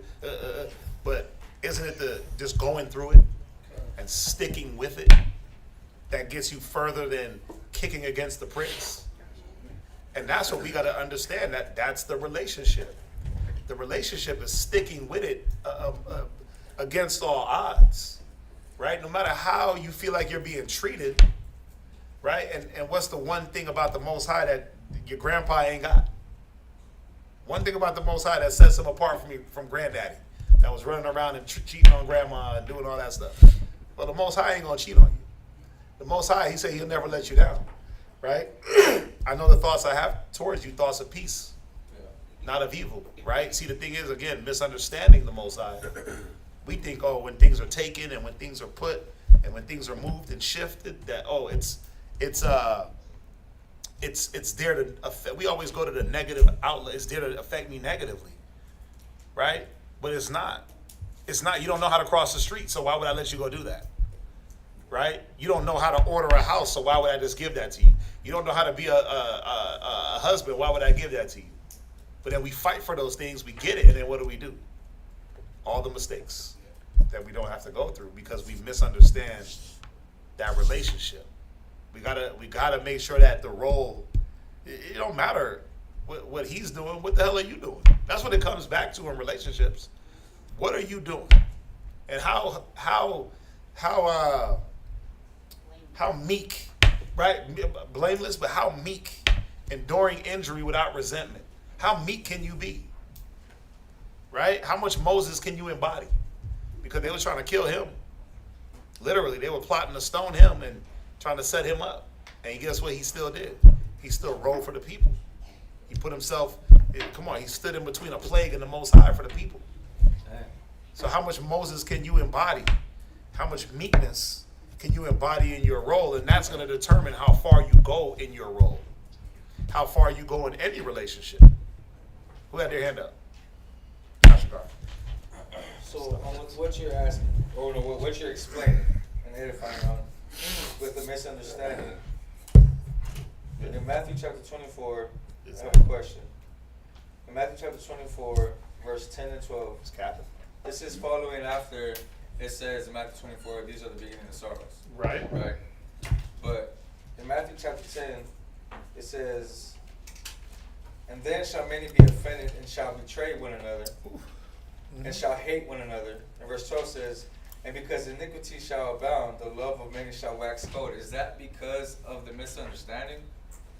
That's because people just stop playing their role. They stop doing what they're supposed to do in this brotherly relationship. The love wax cold is the Deuteronomy 28 and what is that, 54? The tender and delicate man, the tender and delicate woman, right? But that was a role that we were supposed to play towards each other. But yeah, it is us forgetting our role. That to love the Most High, you got to love the neighbor next to you. But if my love starts to wax cold for this man, that means I don't love God. I don't love the Most High. So yes, it's us forgetting. It's always us forgetting our role and trying to put ourselves in another role. We try to force our. Most High got us typecast. You know what it means to be typecast? No. That means that, like Denzel, he always playing a cop, right? He's typecast into a cop role, whether it be good cop or bad cop. He plays more cops than anything in most of his movies. Will Smith, he plays a bunch of cops. Martin, right? They're always cops. That means typecast. Well, we're typecast into a role too, but then what happens when we try to force ourselves? I don't want to be the cop. I want to be the bad guy. Does it always work out? Uh-uh. So we're trying to force ourselves out the role and trying to change the relationship. But the relationship, the Most High won't change. It's just going to be us that compromises. What's that? So, y'all were discussing earlier too. Know your role and shut your mouth. No. Ecclesiasticus 2:1 that we're gonna endure temptation, Right. regardless, especially when we sign up for this. God. Right. So another question, still with context of this class. In Luke chapter 12, verse 48 says, "We will be beaten with many stripes." Right? Now, Niggas that know they role and don't do it, so you'll get beat. so okay, you just answered my question. Know your role and shut your mouth. So we can endure temptation without having to endure stripes. Remember, the temptation comes from our tribe. The temptation is us. Again, if the Most High says be a servant and I want to be a ball player, and then all of a sudden the ball players walk by, what am I going to be tempted to do? Clean more or walk off with the ball players? Temptation is basically what's in you. The Most High is not putting temptation out there, it's what's in you. So he's saying if you want to be a servant, prepare for something to knock you off that servitude. Whatever is in you, whatever you had prior, because think about it. If you're coming to serve the Lord, that means that you weren't serving him before. So what were you serving? So what is he telling you? That there's a possibility you might come serve me, and then the thing that you dropped is going to try to bring you back to it. So if you were serving Satan, and you come serve me, the temptation is going to come through what? Damn, I need to go serve Satan again. You see that? Does that make sense? Yeah. Did I answer your question? Okay. Right? Go ahead. Read. Go to Matthew 25 and 1. What's hitting you? Oh, wait.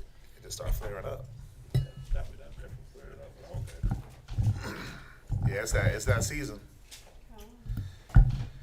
I'm one got real sick. He was telling me the other today that he got really sick for the last couple of days, but he's better now. So take care of y'all's health, man. Okay. Matthew 25 and 1. Go ahead. Matthew chapter 25, verse 1. Okay. Then shall the kingdom of heaven be likened unto 10 virgins. So it's comparing the kingdom of heaven again to 10 virgins, right? So if we know the story, these virgins were about to be married, right?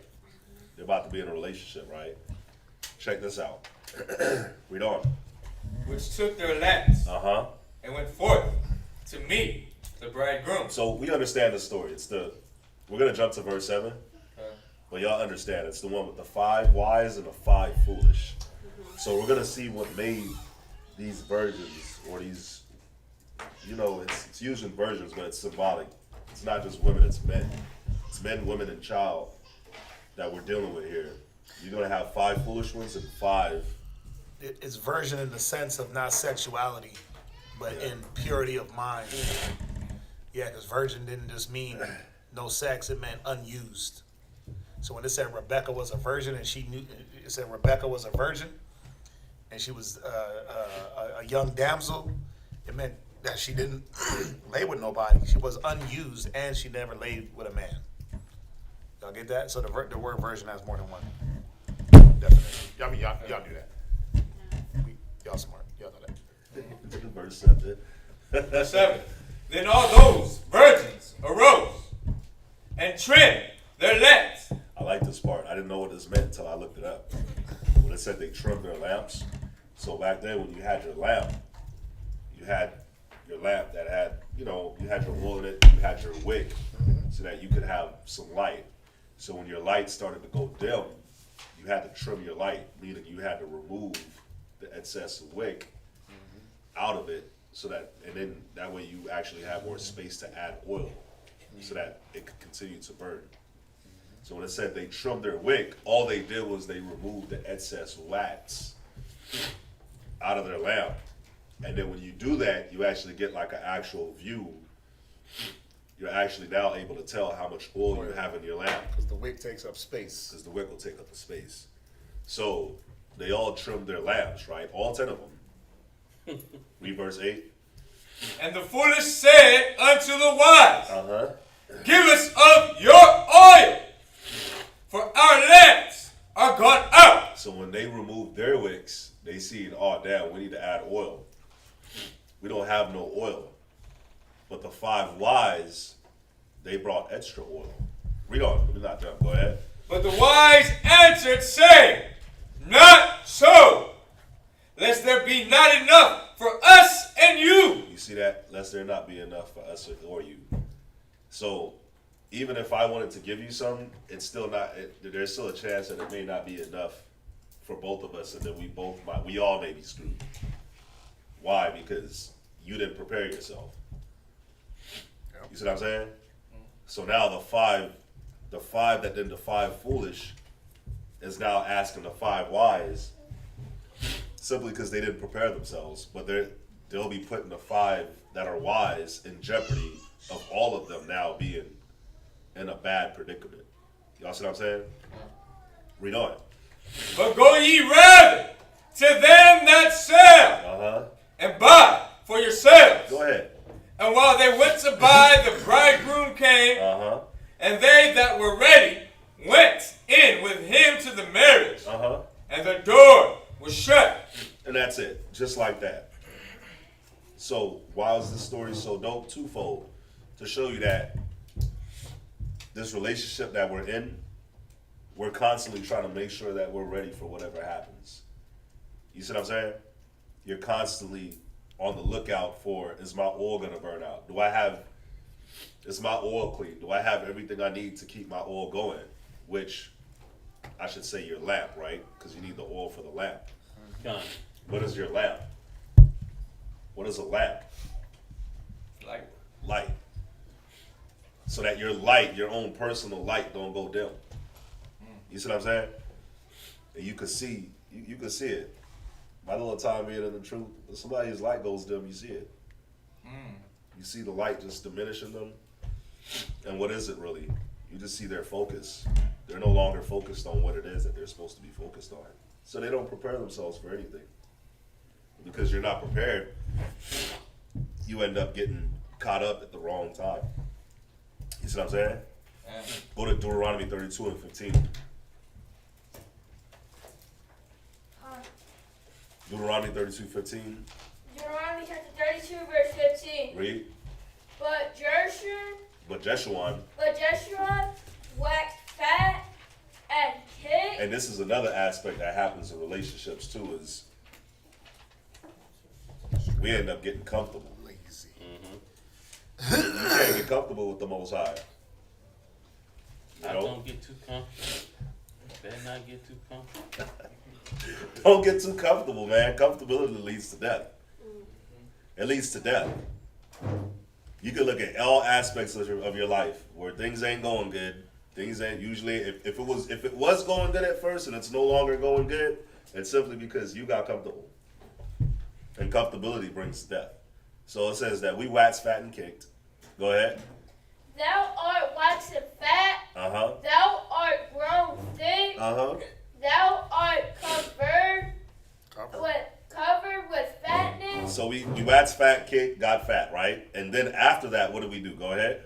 Then he forsook God, which made him, and lightly esteemed the rock of his salvation. And then once that happens, you start to forsake the Most High. You start to forsake your relationship with the Most High. Yeah, it's like the Most High becomes common. He's nothing special. That's why it says lightly esteemed. It's like, just took us out of Egypt. Yeah, You start to lose that respect. Yeah, you lose that respect. It's like, it's just a chariot. It's nothing. Like we see this all the time. Yep. It was nothing special, or the different calamities. Like let's talk about it now. Nowadays, the different calamities that the Most High has pulled you out of. Then you start to chalk it up to circumstances or people. Yep. You lightly esteem the Most High. You're no longer looking at it spiritually anymore because that light is diminished. You're looking at it as, oh yeah, my mama got me out of that situation. Oh, the OGs on the block helped me out through that. Oh, it was because I got my income tax that I was able to take care of that. It's like, oh, now it's your friends, your family, the government. Nothing's the Most High now. Damn. Lightly esteem the rock of your salvation. It's my income tax. Go ahead. Go to Jeremiah 23. I just got two more. Jeremiah 23, verse 37, verse 38.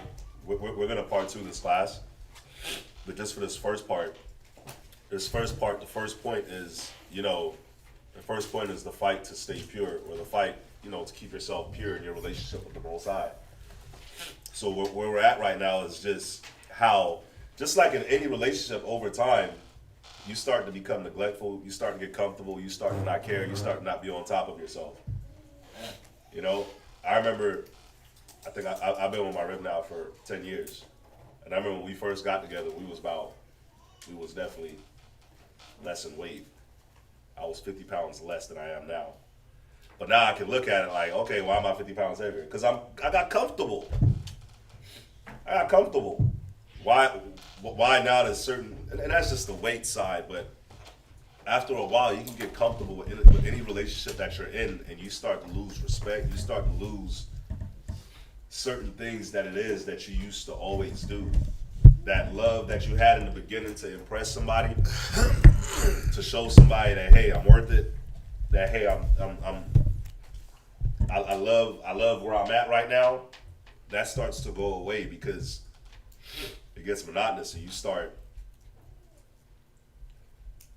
have it. So it's like you're not really, like, as to oppose somebody, like, I ain't never had $1 million.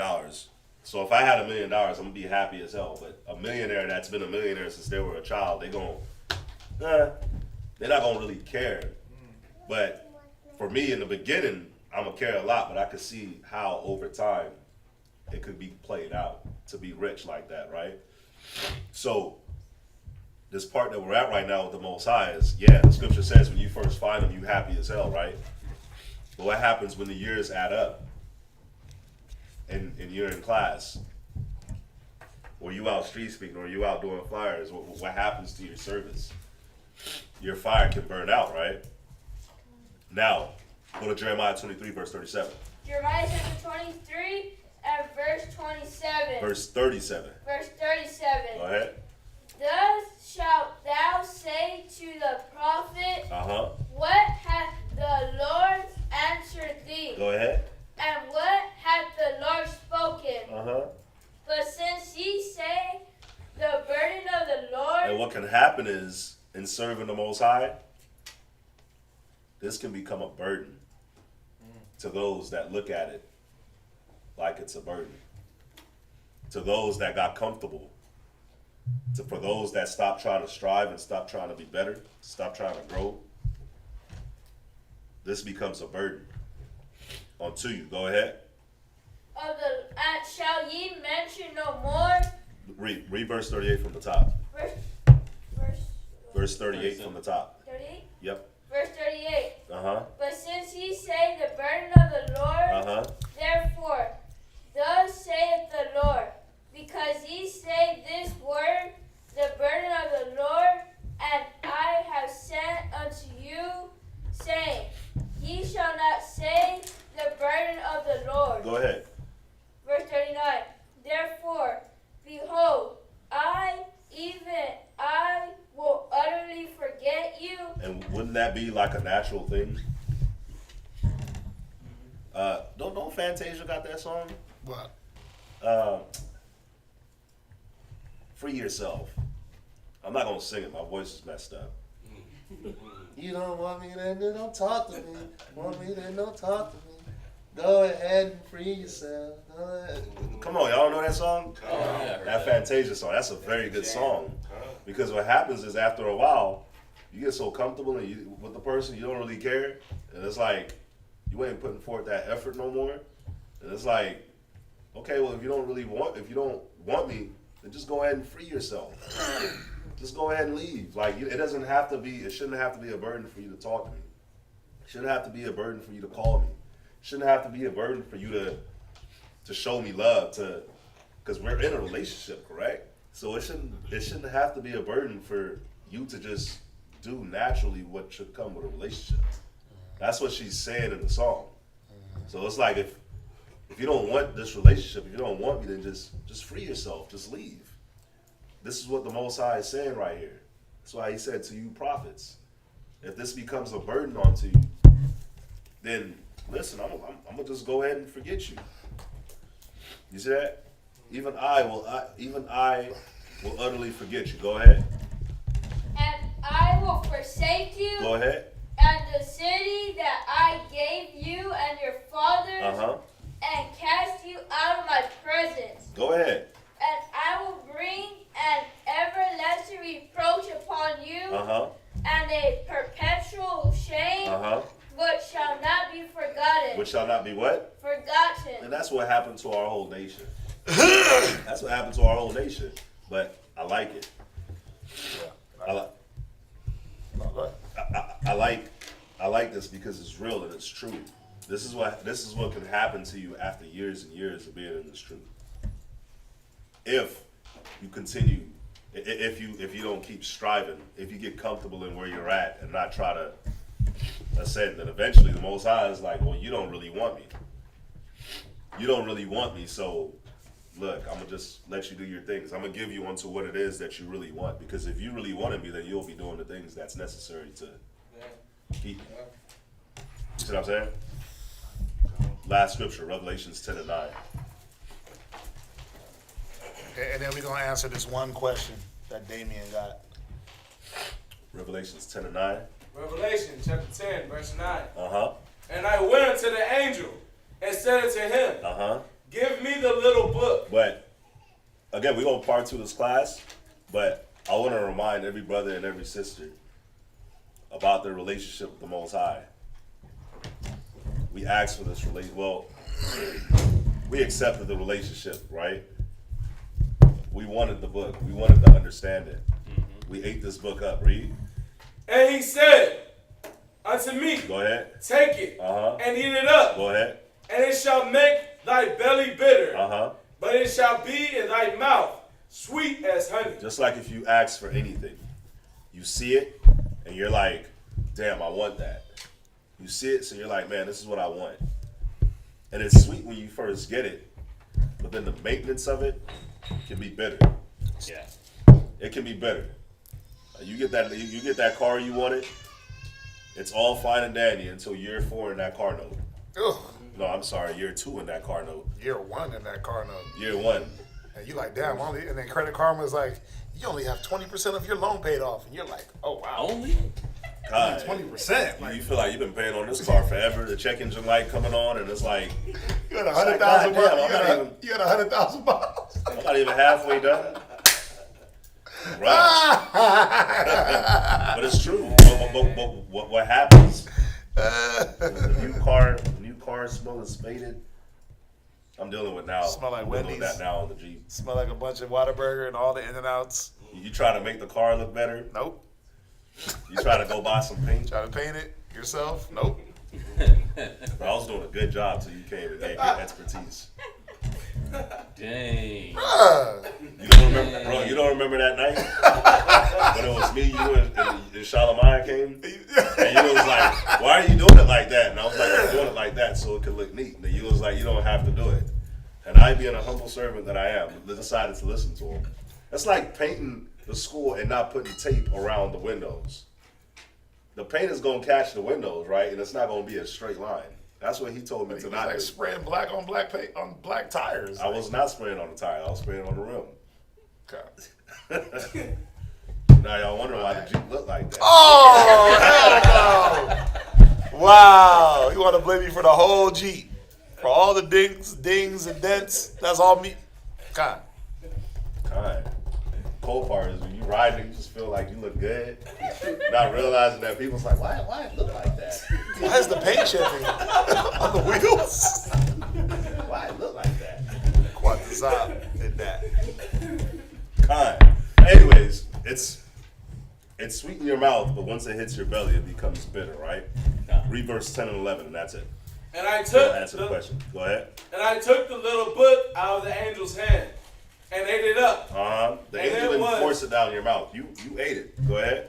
And it was in my mouth sweet as honey. Yeah. Listen, when you first learn of the truth, when you first learn that you're an Israelite, and you find out about your tribe, and you learning all the new, and it's beautiful. It's sweet. You're hype. You're hype. You want to tell people about it. You try to tell everybody about it. Right? It's as sweet as honey. Read. And as soon as I had eaten it, my belly was bitter. But see, when it comes time to digest it, when it comes time to when it's like, okay, I found out my tribe. When the reality sets in that your relationship with the Most High is now to be a servant unto Him, that's when it can become bitter. When it transcends more than just tribe and nationality and skin color. And fringes, and yeah, well, you're like, and a what? nice garment, and It's like the wife is like, damn, so I gotta cook. So it wasn't just about honeymoon, big ring, big dress. No, now you gotta do the wife thing, right? Cook a meal. Take care of kids. Yeah, now, you got kids, so it wasn't just about the laying down part. It's about changing diapers and waking up early. Mm-hmm. Yeah.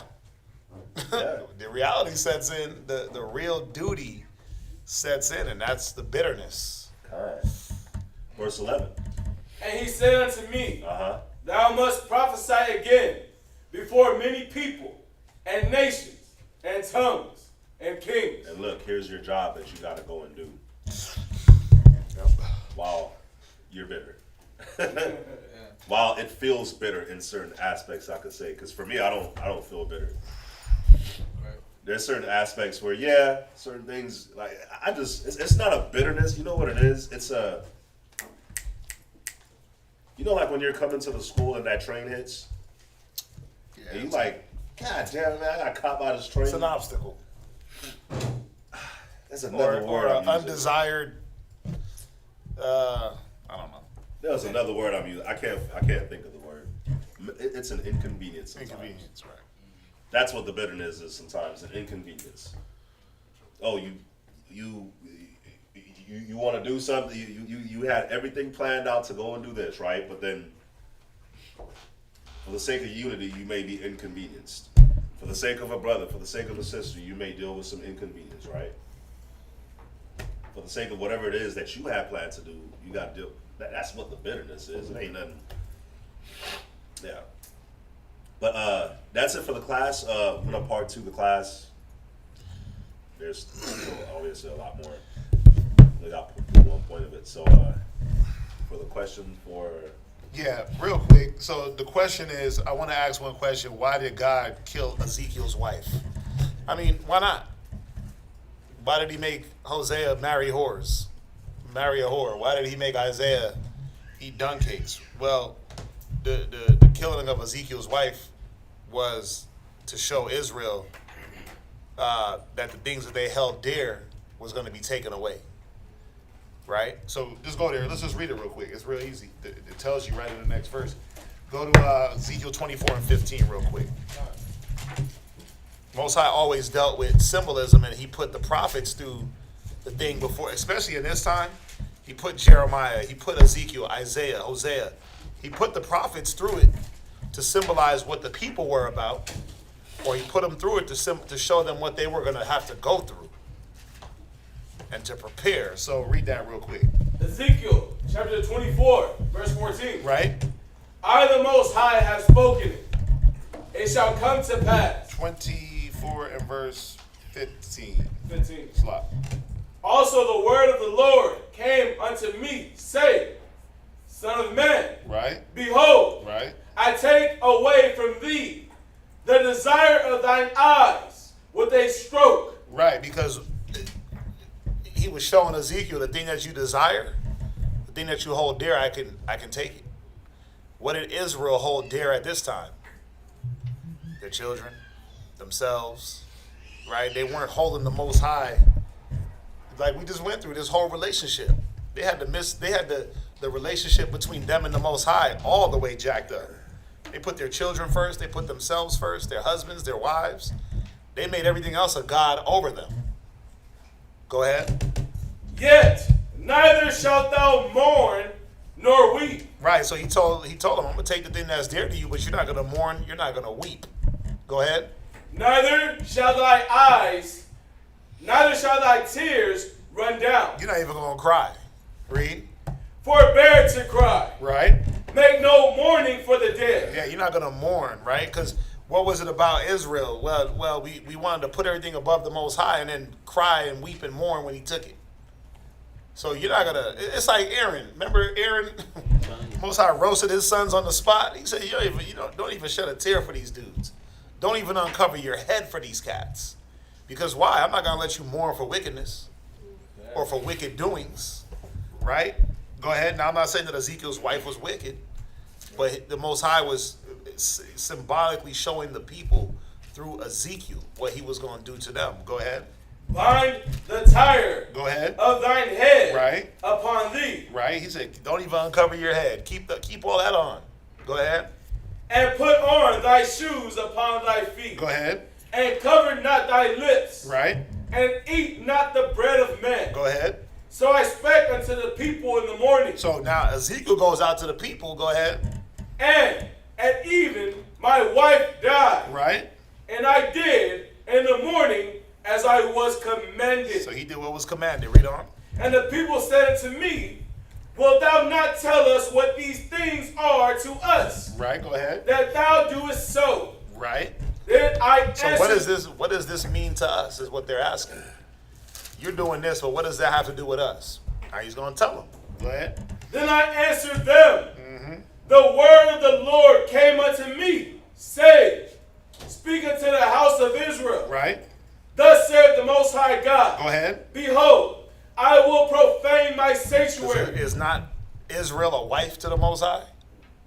Okay. His sanctuary was like the wife. Go ahead. He said, I'm going to profane it. Read. The excellency of your strength. Right. The desire of your eyes. Right. Go ahead. The excellency of your strength is what? Reuben, thou art thy father's firstborn. The excellency of his strength. Your children. Your firstborns. Go ahead. The desire of your eyes. What does a man desire? His rib. His children. Go ahead. And that which your soul pitieth. Right? What did we pity? We always have pity on our children. Go ahead. And your sons. And your what? Sons. Read. And your daughters. Go ahead. Whom ye have left shall fall by the sword. Go ahead. And ye shall do as I have done. Go ahead. Ye shall not cover your lips. Right. You ain't going to mourn. Read. Nor eat the bread of men. Mm-hmm. And your tires shall be upon your heads. Go ahead. And your shoes upon your feet. Ye shall not mourn nor weep, but ye shall pine away for your iniquities. Right. Go ahead. And mourn one toward another. Read verse 24. Thus Ezekiel is unto you a sign. He's a what? A sign. Right. He's a sign of what to do. What we'd have to go through. Go ahead. According to all that he have done. Right. Shall ye do. Right. And when this cometh, ye shall know that I am the Most High God. Right. You see that? So that was why. That was it. The understanding is right there if we just read down. So, okay, thank you. Right, so he got that. Right, also. Take from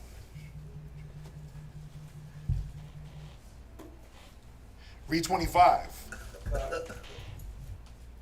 Verse 25. Also, thou son of man, Right. shall it not be in the day when I take from them their strength, Right. the joy of their glory, Right, the Most High was supposed to be the joy of our glory. Go ahead. the desire of their eyes. Right, the Most High. The Most High was supposed to be the apple of our eyes, the thing that we desire. But we just talked about this whole class about relationships. We flip-flop the relationship between children, wife, man, God. We put everything else above the Most High. Read.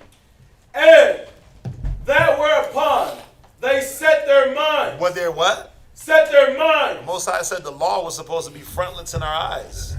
That's where you're supposed to set your mind. Go ahead. Their sons and their daughters. Right. You see that? So that's what that was about. I mean, y'all get that, right? Okay. Yeah, that was a quick one. Yeah, just read down. But anything else that we missed? Real quick, Purim, remember, sign up for that. You yourself and your children. Right? So we got Purim, Passover coming up. Make sure you set the travel money aside.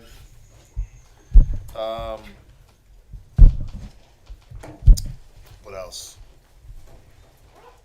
That it? Those are the two things, right? Purim and Passover. Yay, it's that time. It's the most wonderful time of the year. Right? So, yeah, make sure you set aside some funds for the travel. Yes, sir. And, that's it, right? Was that? Yeah, Jana? No. All right, well, we thank everybody for joining us. We will see y'all back here live next week. In the meantime, Thursday is going to be Zion on this channel. Friday is going to be VA in VA. Saturday is going to be VA in VA. So with that, we're going to say shalom. Shalom. Chilling.